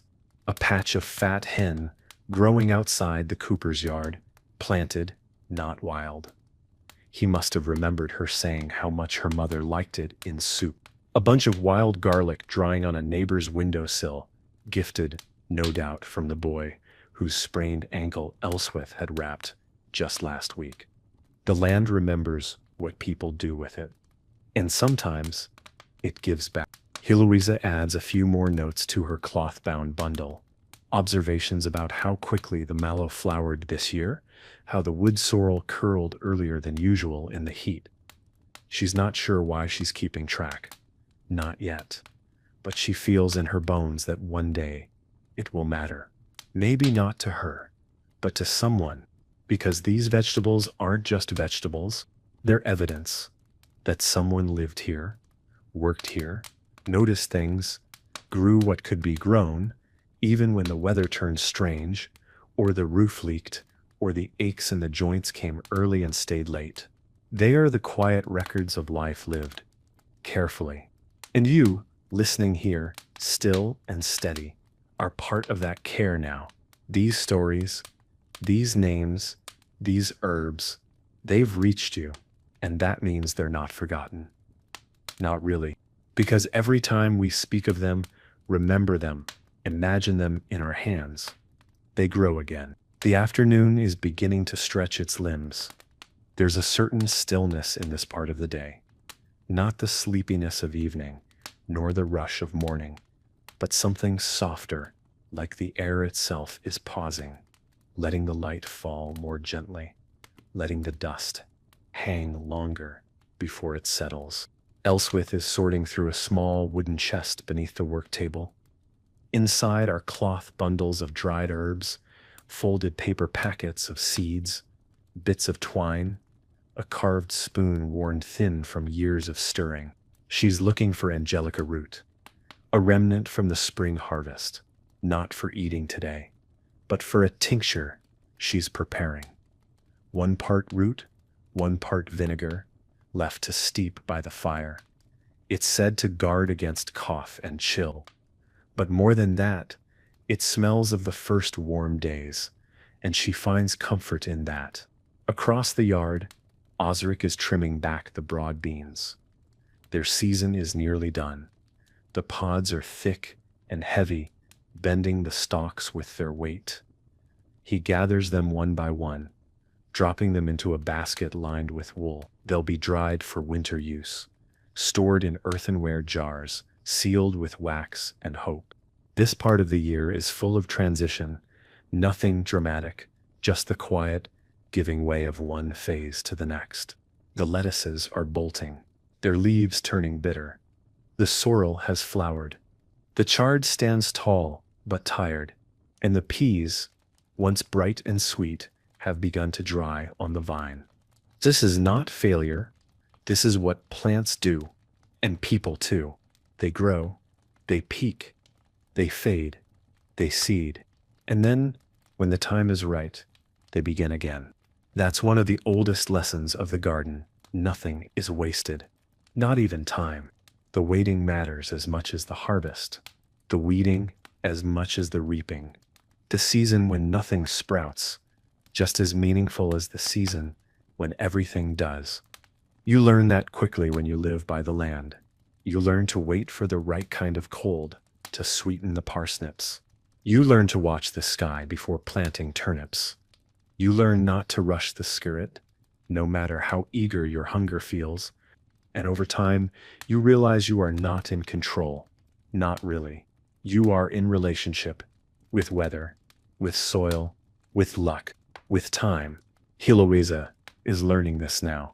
She once tried to force a bed of wild carrot in early spring. Despite her mother's warning, the shoots came up quickly, all promise and energy, and then collapsed under the frost. She was angry at first, angry with the soil, the sky, even herself. But Elswith had just nodded and said, "Next time, wait." And so she did. This year she planted later. The greens are smaller, but they're still here. And now, as she runs her fingers through the soft fronds, she understands patience doesn't just mean delaying, it means trusting. Trusting that the soil knows its pace, that the season will come, that not everything worth having arrives on demand. The same can be said for so many things: healing, forgiveness, understanding, even sleep. You might feel that now, how the world has slowed inside you, how your breath has settled, how your thoughts have quieted. That too is part of the garden. Not everything happens above the ground. Sometimes, the most important things are the ones you can't see. The root systems, the soil mending itself, the seeds swelling, unseen, beneath the surface. And perhaps tonight, that's where you are too. In the unseen part, the part that doesn't need to perform or produce, just rest quietly in its own season. Let that be enough. The wind has picked up slightly. Not sharp, just present. It moves through the garden like a hand through hair, lifting the edges of leaves, stirring the drying herbs that hang from the rafters. It reminds the trees to sway. It cools the pots by the hearth. It makes you notice how still everything was just moments before. Elswit steps outside with a basket beneath her arm, not because she needs anything urgent, but because she knows better than to waste a breeze like this. A good wind helps dry herbs faster, carries away the damp that settles in during long, still days. She's been drying calamint and ground ivy, laying them out flat on woven trays. She stops at the mallow patch, what's left of it, and plucks the last few flowers. They've started to curl inwards, petals thinning, stems softening at the base. A little late in the season, but usable still. Usable, that word shows up everywhere in this life. It's how people thought, how they moved, how they made decisions. Is it usable? Can it be stretched, boiled, soaked, saved, shared? That's what vegetables were, more than anything. Answers to limitation. Most years there wasn't abundance. There was enough. And sometimes, not even that. And so forgotten vegetables, the skirret, the oric, the chickweed, the Alexanders, they weren't quaint or curious or part of a trend. They were solutions to hunger, to boredom, to sameness, to the question, what can I still make from what's left? In years when grain was scarce, fat hen was ground into rough flour. When salt was low, people dried sorrel and used it to season broths. When people were too tired to chew meat, they cooked salsify down to mash. These plants didn't ask for praise. They just showed up, quietly, in corners. They filled the gaps. And when the weather failed, or the livestock fell ill, or trade slowed to a halt, these vegetables were what stood between a family and silence at the table. Heloisa knows some of these stories. Others she imagines, but all of them live in her bones now. She sees a bit of corn salad sprouting by the fence post, unplanned, uncultivated, and she doesn't pull it. She lets it grow, not because they need it today, but because they might tomorrow. She's learned something her grandmother used to say: the earth always has a second idea, meaning even when the first plan fails, there's something else beneath it, quietly growing, waiting to be seen. That's why the forgotten vegetables mattered. They were the second idea, the backup, the unexpected gift, the thing you almost missed, but didn't. And in this way, they taught people something more profound than cooking. They taught adaptation. They reminded people to pay attention to what was overlooked, to gather before they asked, to dig a little deeper, to stretch what was available, to trust the quiet parts of life. So much of the medieval day was built around making do: a cracked pot, a worn blade, a thinned stew. You didn't discard. You didn't complain. You got creative. And in that creativity, something almost like grace.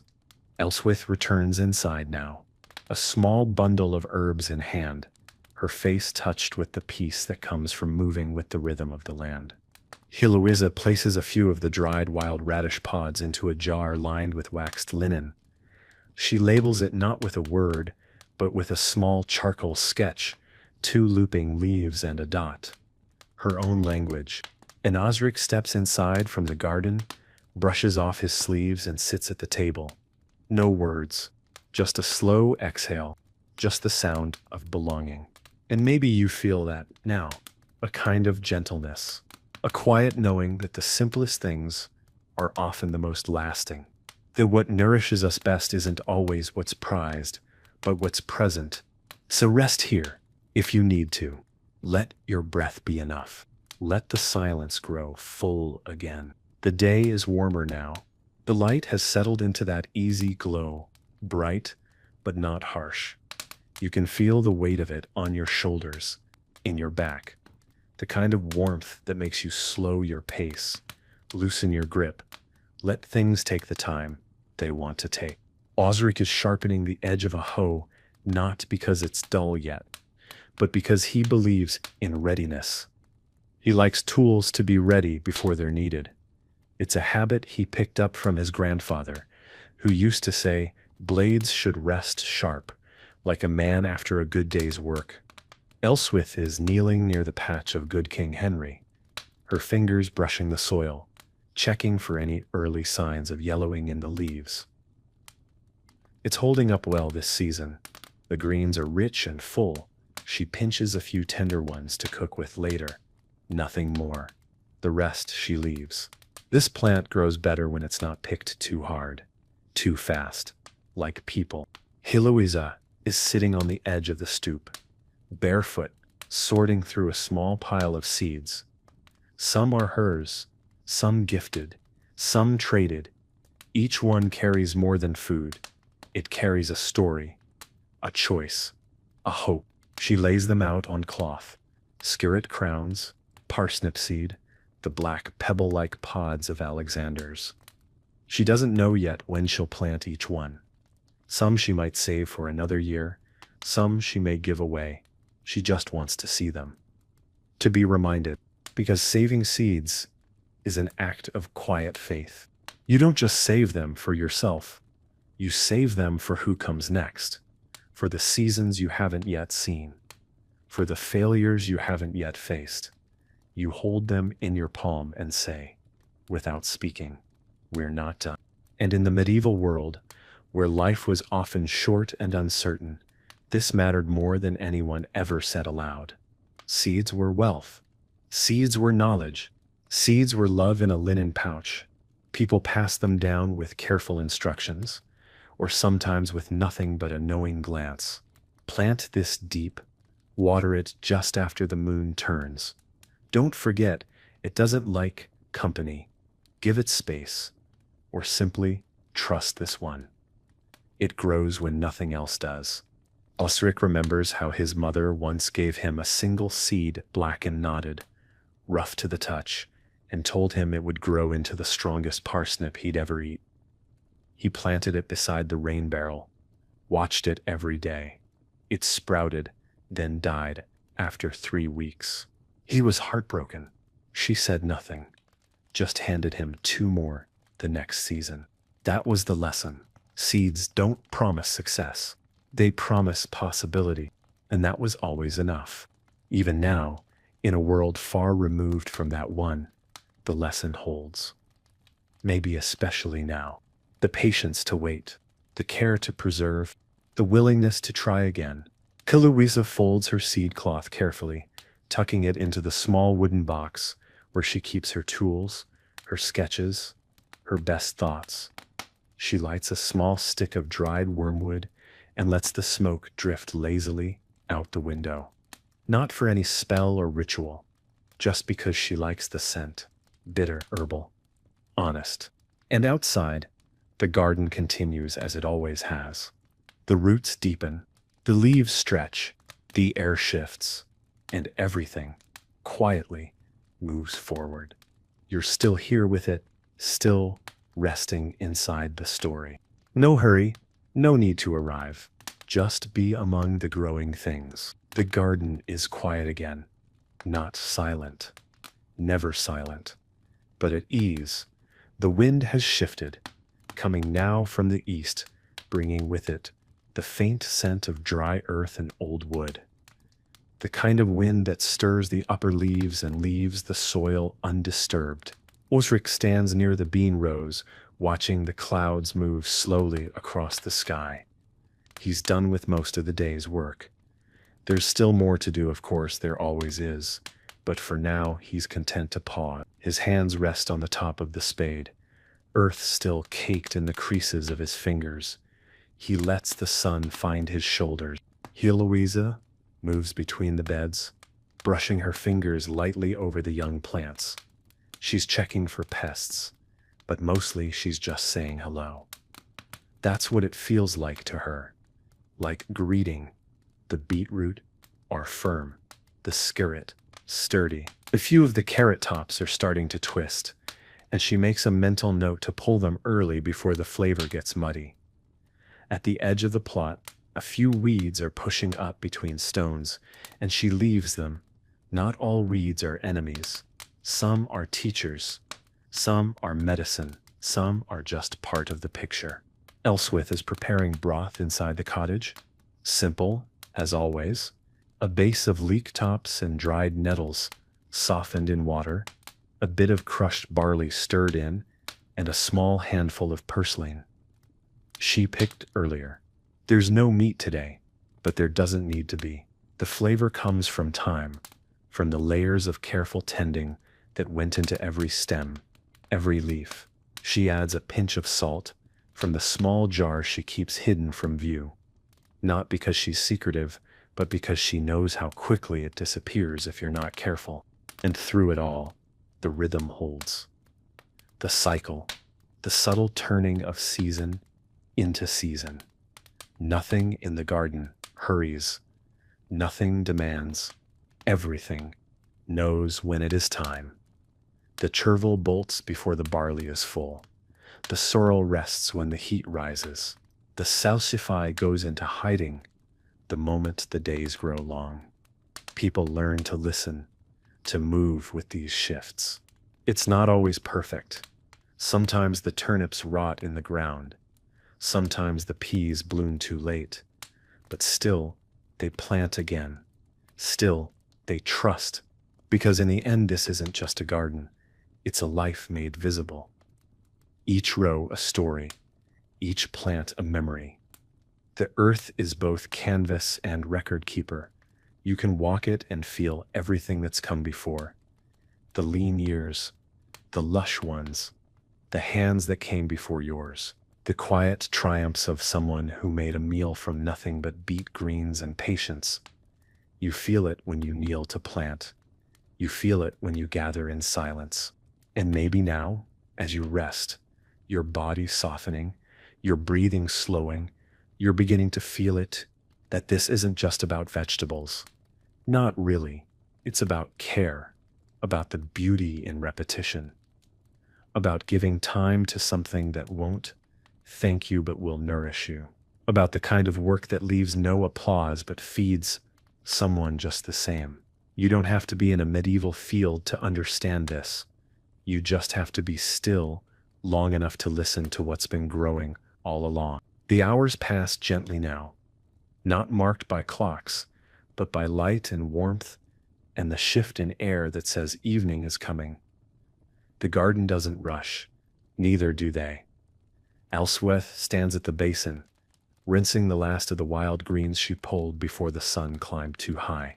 The water is cool, slightly murky, and filled with the scent of things freshly torn from soil, metallic, sharp, alive. She doesn't need to wash them this thoroughly, but she does it anyway. There's something reverent in it, like brushing dust from an old book. Osric is finishing the last of the repairs on the garden fence, tying twine where the old rope gave out, setting a flat stone under one of the leaning posts. He doesn't speak while he works. His hands do. Each knot, each placement is a sentence.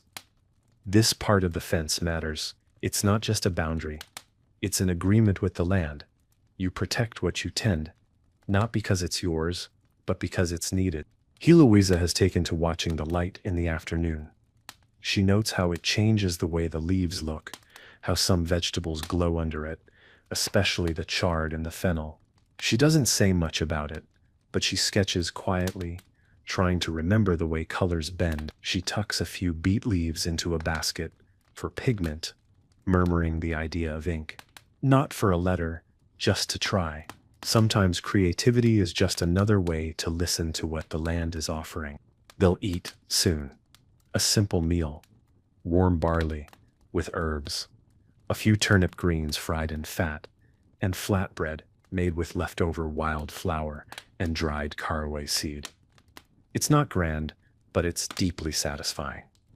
It tastes of effort, of care, of seasons, of things that grew when they weren't expected to. They eat in silence, mostly. Not because there's nothing to say, but because they've already said it with their hands, their tending, their patience. Later, Osric will walk the garden one last time, before dark. It's a habit, not a task. He checks nothing in particular, touches the soil, pulls one weed he missed earlier. It's his way of saying goodnight, of thanking the ground, the same way Elswith smooths the linen over the cooling bread, or how Heloisa sets her drawings in a box lined with dried lavender and a feather she found by the stream. These things matter, not because they're noticed, but because they're repeated. And you, still resting with this story, are part of that rhythm now. You followed the leaves, the roots, the scent of broth, and the hush of early dawn. You felt the weight of routine that isn't heavy, but grounding. You've remembered things you didn't know you knew, and maybe, just maybe, you've realized this story is already yours. It's been growing there, somewhere in you, waiting quietly, like a seed in deep soil, just beginning to. The day begins to close its eyes. The sun has softened, its light leaning sideways across the fields, turning straw to gold and cabbage leaves to velvet. Long shadows stretch along the garden path. You can hear the last sounds of work, the closing of a shed door, the creak of a water bucket lifted, the hush that falls when no one needs to speak anymore. The world is winding down, not with a stop, but with a soft exhale. Elswith brings in the final bundle of herbs. Not much, just a bit of marjoram and woodbetony, enough for the week. She hangs them near the hearth where the warmth will dry them gently. The scent fills the room slowly, clean and slightly bitter, like a story that's been told many times, but still carries truth. She kneels beside the fire, stirring the coals with a worn stick, not to cook, just to keep it breathing. There's peace in small rituals done for their own sake. Osric has finished his rounds, the fence is mended, the gate latched, the hens counted, and quiet. He wipes his hands on his tunic, eyes the sky. It'll be clear tonight. You can always tell by the way the air settles, how the birds sound different, like they know they've been heard. He doesn't say any of this out loud. He just looks, and that's enough. Heloisa sits on the ground, back against the wall of the cottage, her knees drawn up, a handful of fennel seeds in her palm. She lets them fall through her fingers slowly, like rain. She's thinking about nothing in particular. Maybe about how plants grow without asking. Maybe about how time passes the same way. Or maybe she's just letting her mind soften into stillness, the way a pond goes still when the wind decides to stop speaking. Inside, the cottage has gone dim. No need for candlelight yet. The last of the sun flickers through the shutters and pools on the floor. Elswith pours a little vinegar into a jar of wild garlic buds. She'll seal it tomorrow. For now, she lets the scent rise.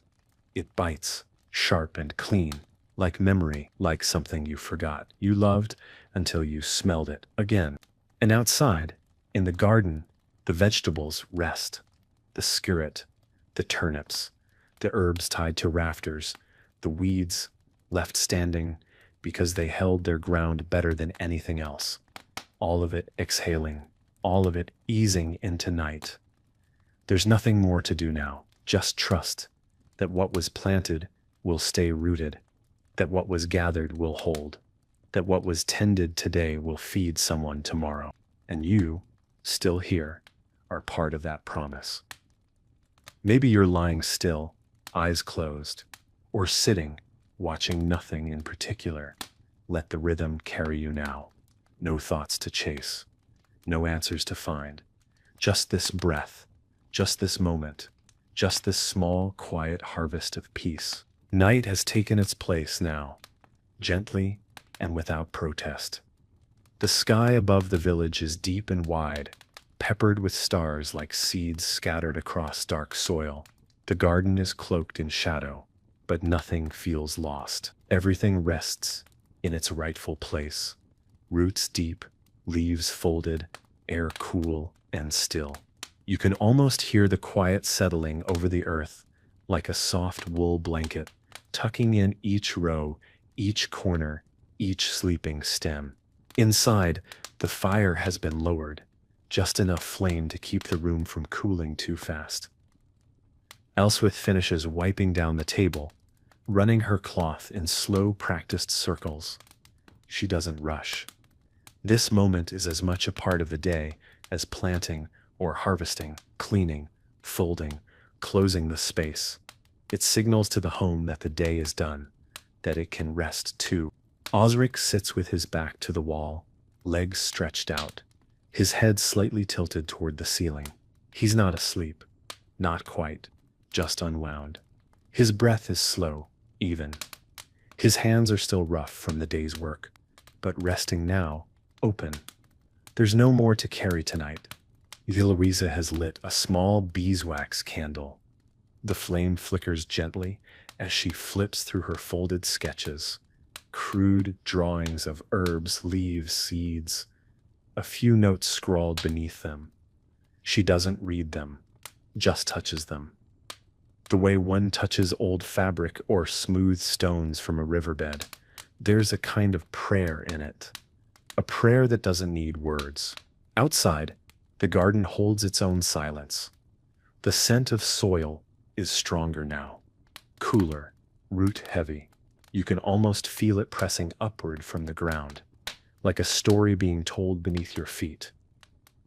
There's no light out there now, but moonlight, and yet everything seems visible. The beets still know their place.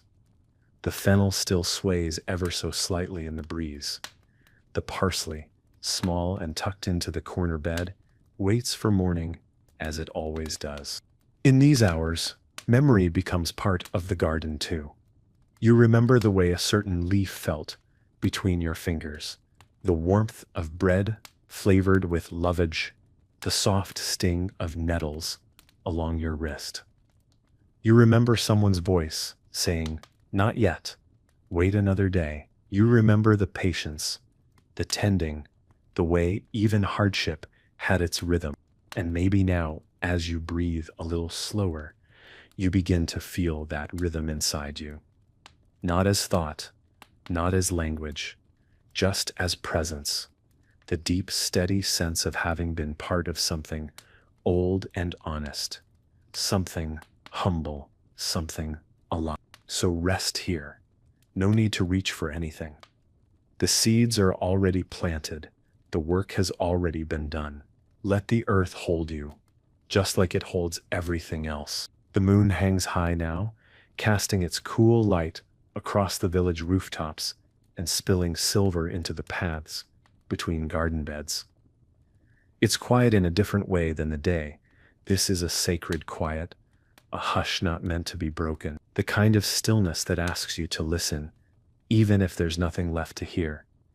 Out in the field, the wind moves softly through the tall stalks of drying beans. The leaves shiver in the moonlight, not from cold, but from knowing they've done their part.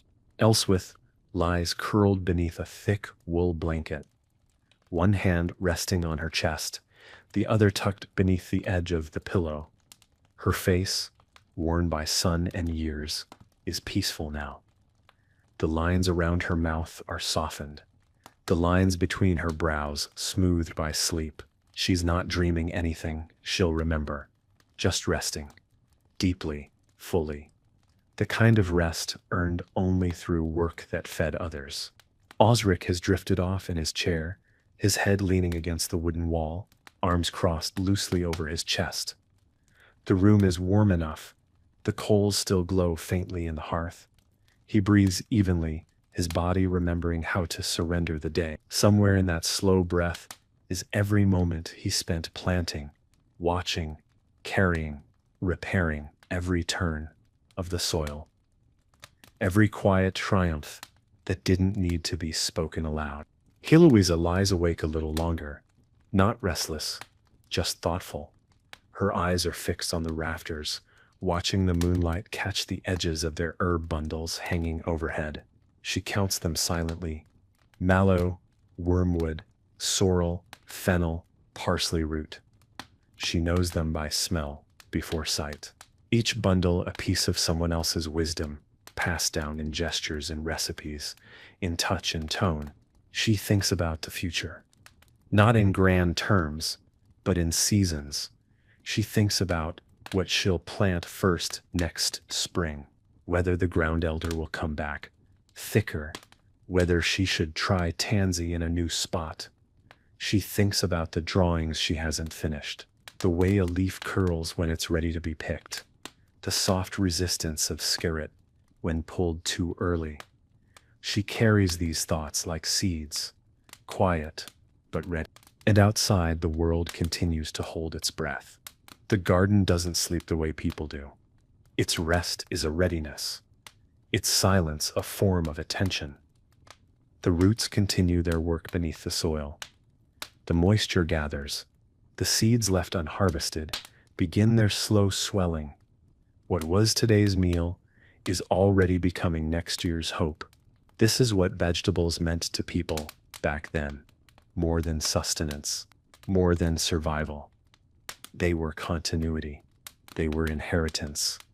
They were love spoken in the language of soil.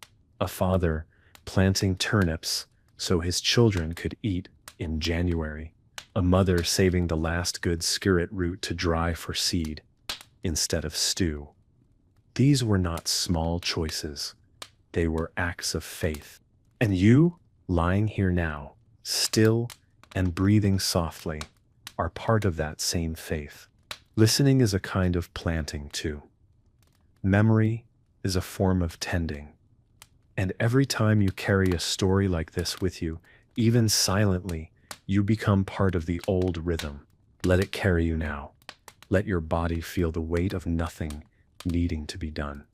Let your breath be the only task left. The fire has gone quiet now. No more glow, only warmth held in stone and ash. The room is dark, but not unkind. A soft, enveloping dark, the sort that makes the edges of everything disappear so your thoughts can move more freely. You can still hear the wind through the trees, gentle and slow, like it's passing over something it remembers. The house creaks from time to time. Not from age, but from the settling of a place that knows it's done its job for the day. Elswith stirs slightly in her sleep, murmuring something too soft to understand, and then goes still again. A name, perhaps, or a recipe, or maybe nothing at all. The line between memory and dream is thin in these hours. Osric hasn't moved, but his breath is steady. The weight of rest has settled into his bones. And Heloisa is finally asleep too, curled beneath her blanket, with one hand tucked beneath her cheek and a dried fennel stalk still clutched lightly in the other. The moonlight moves across the floor in slow, silver strides. It touches the edge of the table, the handle of the spade resting near the door, the rim of the wooden bowl that held supper hours ago. Nothing shines brightly. Everything glows just enough. Even the bundles of herbs above the hearth seem to bow slightly in the stillness, as if acknowledging the quiet that lives in this hour. Outside, the vegetables rest beneath layers of earth and dew. Some will not wake again until spring. Others will keep going, slowly, through the frost. They are not worried. They do not rush. Their work is long and quiet, invisible for months at a time. And yet, they keep the promise they were born with, to grow again and again when the time is right. And in this way, they are like stories. Some bloom in full light, shared over meals and songs. Others remain tucked deep in the soil of memory, waiting, not forgotten, just patient. The names may fade, but the feeling remains. Of hands in dirt, of steam rising from a bowl, of the trust placed in a seed. You've come far on this journey. 40 stories could never hold it all, but they don't need to. Just this one evening, this one voice, this one long moment of rest is enough to remember something old and rooted, something that lives not in the past, but in your breath, right now. So let it stay with you, the sorrel, the skirret, the wild fennel, the fat hen. Let them rest with you. Let them settle. Let your whole body feel what it is to be unhurried, to be tended, to be quietly, wholly enough. The garden is invisible now beneath the dark, but even unseen, it is still there, whole, quiet, waiting. The beds lie still beneath the thin silver of moonlight. The air has cooled, damp, heavy, not unpleasant, but hushed in a way that makes every sound feel further away. If you stood outside now, you wouldn't speak. You wouldn't need to. You'd just listen to the leaves brushing one another in their sleep, to the soft thud of an apple falling overripe from a forgotten branch, to the wind whispering its long route through tree and thatch and soil. Inside, everything is still. Elswith, Osric, Hilawissa, all asleep now, each with their own shape beneath wool and linen. The fire has faded entirely, just ash and faint warmth. The house holds its silence with grace, a kind of reverence. Even the tools resting by the door seem at peace. Spade, sickle, pruning hook, all used, all quiet, all waiting for tomorrow. The only movement is in the soft drift of dried herbs above the hearth, swaying ever so slightly with the change in air. They are a reminder that even in sleep, the world continues its gentle work. Oils still curing, roots still drying, memory still breathing through the rafters, because that's what this life was. Not grand gestures, not glory, but daily care, the kind you almost forget to notice until it's gone. And that's why these vegetables mattered so deeply. They weren't just nourishment, they were memory holders, patience trainers, symbols of continuity in a world that changed with each season, each illness, each frost. When someone walked the garden at night, just to check, just to be sure, they weren't just looking for pests or signs of rot. They were reminding themselves that the world was still growing, that life still whispered beneath the surface, that nothing was truly lost if it was remembered. And now, you've remembered Skirit, sorrel, Alexander's, mallow, ground elder, fat hen. You've walked the fields with them, sat by the hearth, listened to the wind move across old leaves. You've tended not only a garden, but a piece of yourself that still longs for simplicity, for purpose, for quiet connection to something living, steady, and real. So let the story rest now. Let the earth turn beneath you. Let the night hold you. Let everything be exactly as it is, unfinished, imperfect, beautiful in its stillness. The village sleeps, but the story doesn't end. It lingers, as old stories do, not with a closing, but with a soft continuation that settles somewhere inside the body. The kind of tale that asks nothing more of you than your presence, no response, no conclusion, just your quiet company as it unfolds in its own time. The garden, even in the dark, holds space for it. You could walk it now in silence and still feel where the beds begin, where the fence leans inward, where the scent of fennel once thickened the air. Elswith once said, on a rare evening, when the fire was high and the stew had come out better than expected, that vegetables don't just feed the body, they teach the soul how to stay, how to commit to something, how to return to it, how to live inside rhythm instead of against it. She'd smiled softly afterward, a little embarrassed by her own words, but no one questioned them.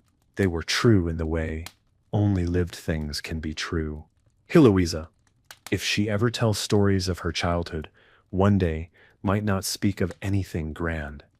She might mention a day she spent peeling wild carrots, or how her mother showed her how to taste chervil and know if the plant had turned bitter, or how she sat in a field with a basket of weeds once and realized halfway through that none of them were weeds at all.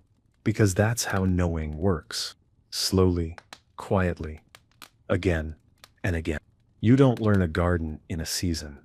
You learn it by staying, watching, listening, failing, trying again, letting it speak before you do.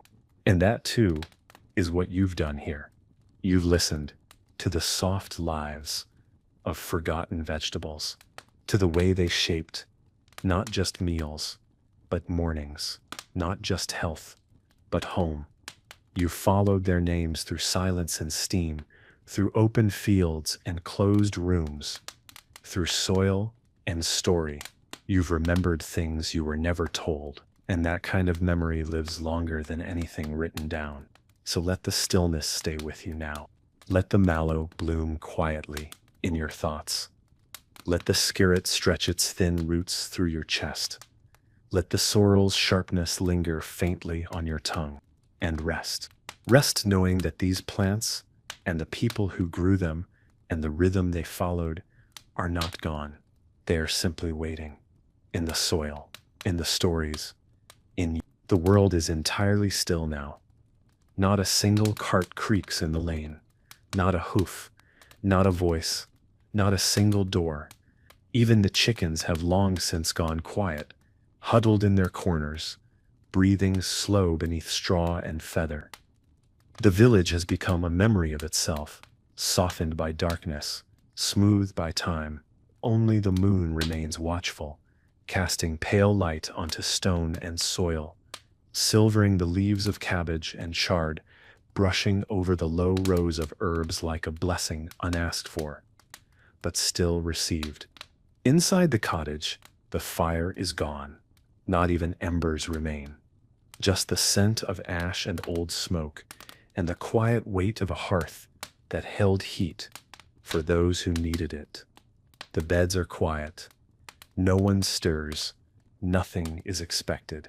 All of the energy that filled the day has retreated into stillness, not lost, but stored. The way roots store sweetness in winter, the way seeds hold life without asking for attention. This is how these vegetables survive. Quietly, they do not need applause. They do not ask to be seen. They just wait for their time to return. That's why the forgotten ones matter. Not because they were exotic, not because they were rare, but because they were steadfast. Fat hen, ground elder, sorrel, skirret, Alexanders. They didn't grow because someone told them to. They grew because the land knew how. And people, in their best moments, learned how to listen. Heloisa will rise early in the morning. Before the mist lifts, she'll step outside barefoot, feel the cold stones under her feet, and smell the air to know if the weather's turning. She won't speak. She won't need to. Her hands will move from habit. She'll check the soil, glance at the sky, walk the garden without needing to measure or explain. And that, more than anything, is the inheritance. That no. Osric will wake when the light hits the wall just right, the way it has every spring since he was a boy. He'll stretch, groan, and walk straight to the door. He won't say it, but he'll be listening for bees. For the small hum that means the clover's ready. That sound will tell him more than any parchment ever could. And Elswith, before all of them, will have already prepared water for tea, laid out a cloth, and checked the shelf where she keeps the seeds. Not because she has to, but because some part of her believes it is a sacred thing, a way of saying thank you to the earth before asking anything from it again. And the vegetables, they will grow.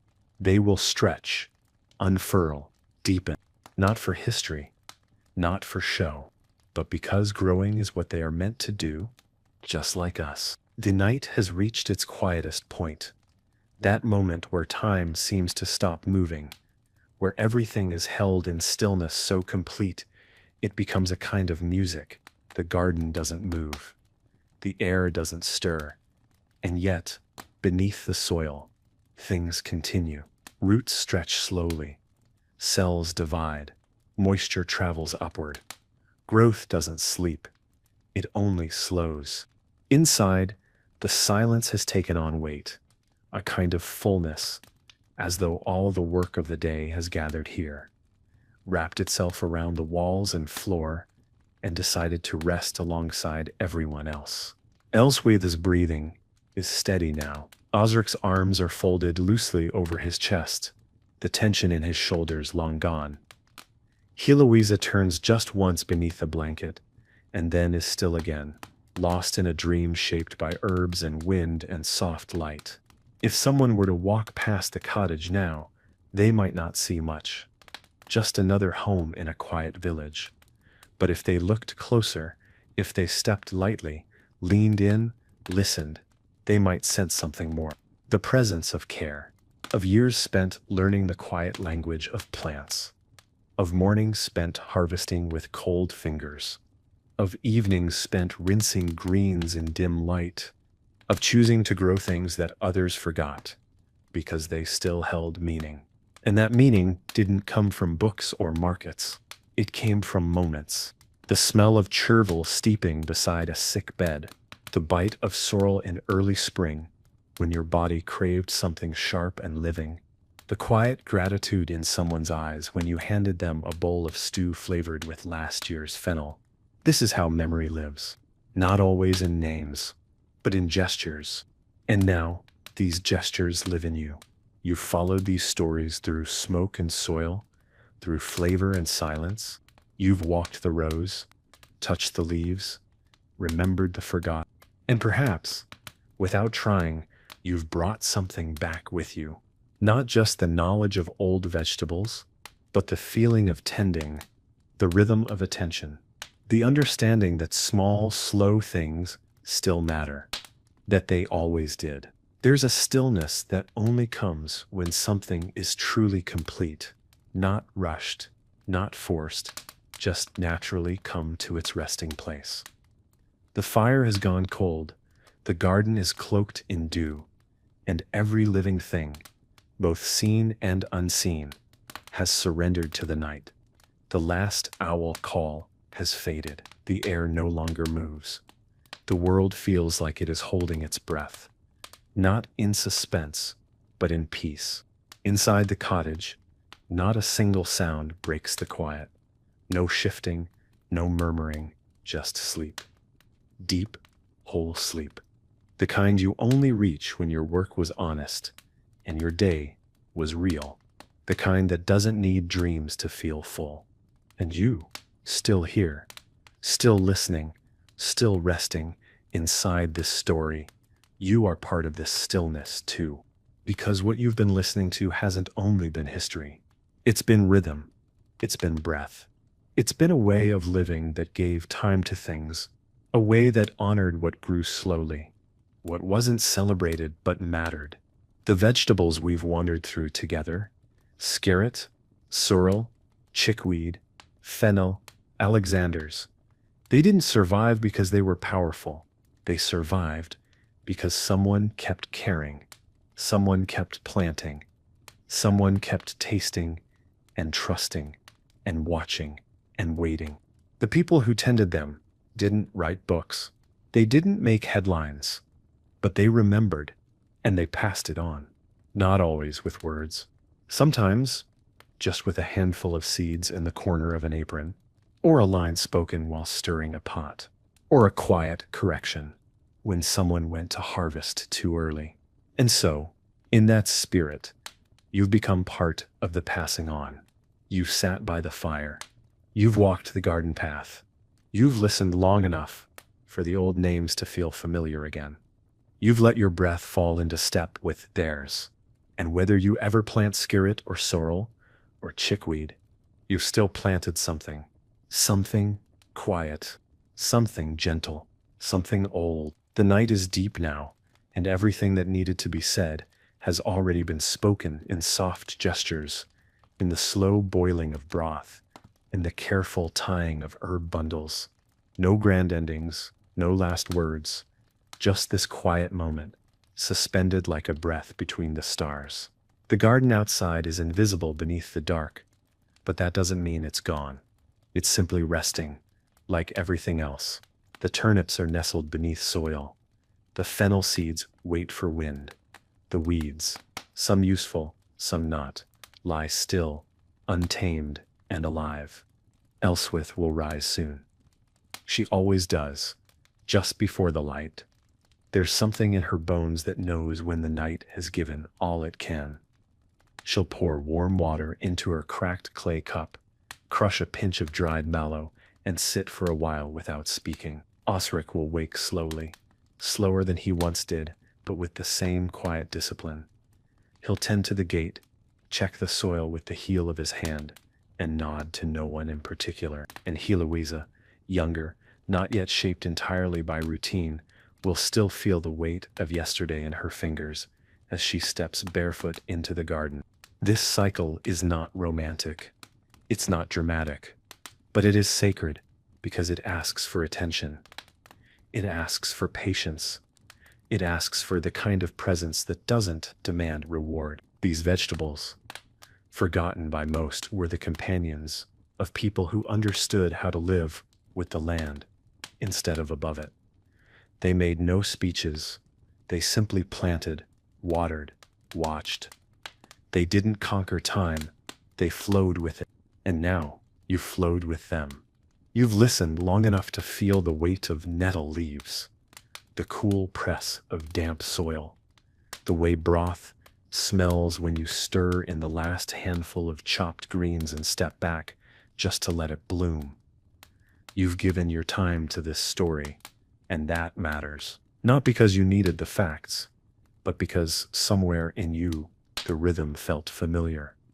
And maybe, without realizing it, you needed to be reminded that slow is not wasteful, that quiet is not empty, that old things, forgotten things, still hold life. There is peace in this, the kind that comes not from solving, but from staying. So stay with it a moment longer.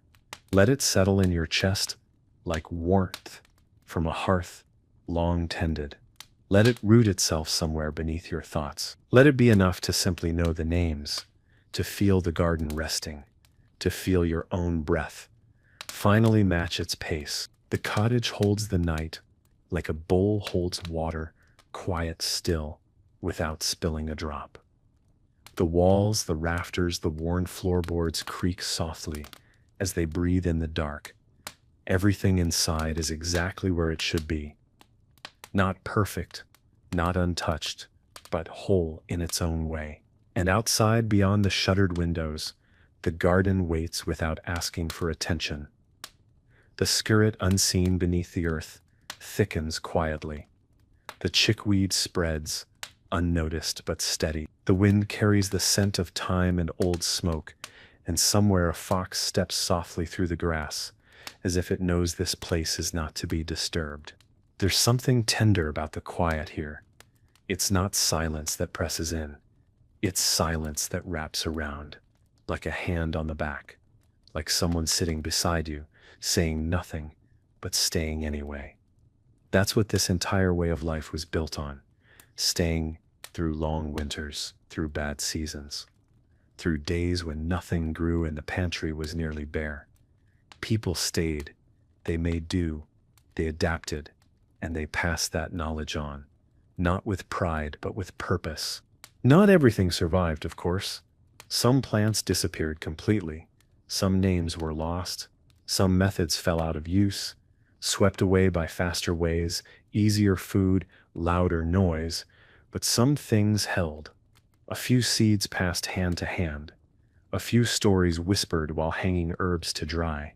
A few memories tied with string and tucked into drawers, forgotten until someone like you stumbles across them and chooses to listen. That's what matters now. Not whether you plant sorrel or simmer parsnips, but whether you remember why it mattered, whether you understand what it meant to pull food from the ground with your own hands, to feed someone using nothing but a little broth and a little hope to choose. Even in hardship, to care, because care, in the end, is what this was all about.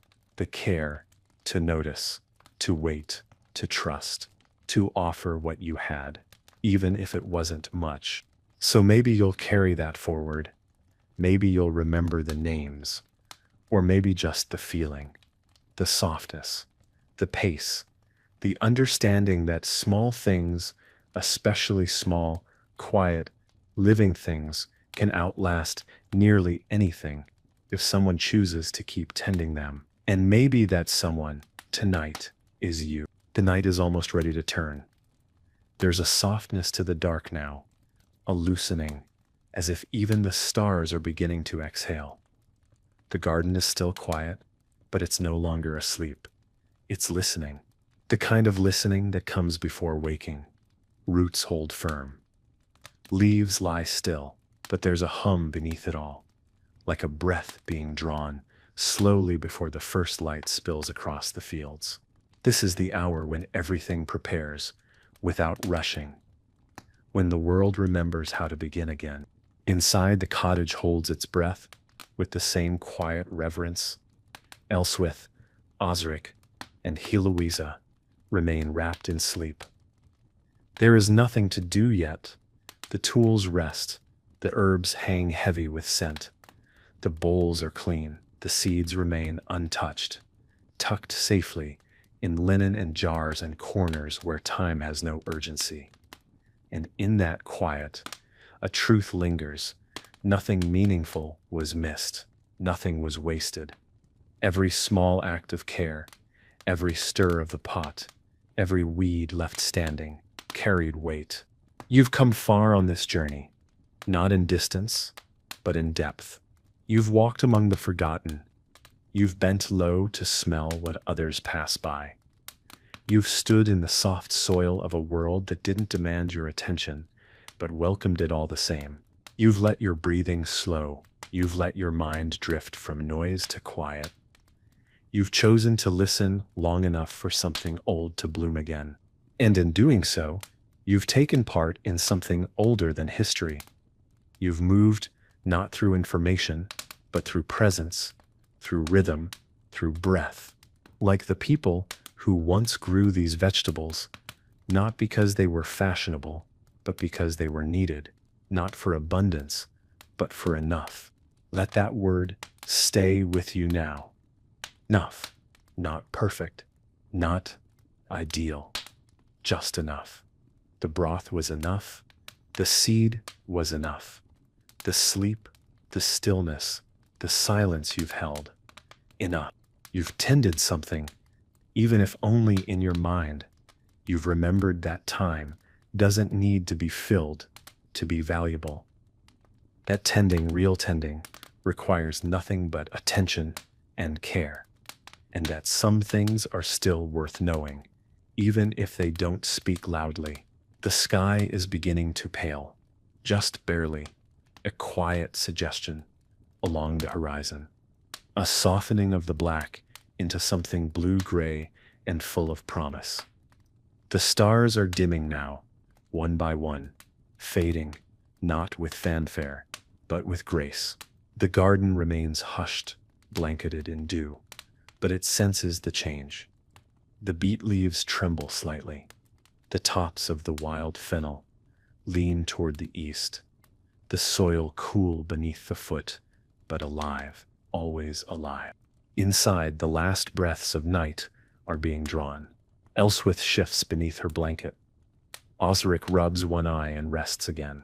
Heloisa stirs but does not rise. There is no rush. The day will come when it's ready.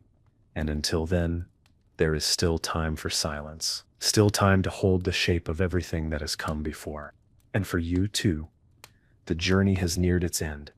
Not sharply, not suddenly, but gently, like a garden path that winds slowly back to the place you began, only now with something more carried in your hands. You've walked through days and seasons and stories. You've felt the weight of soil and the lightness of steam rising from a bowl. You've tasted forgotten leaves in your imagination and felt your breath find the rhythm of people who lived long before you, but not so differently.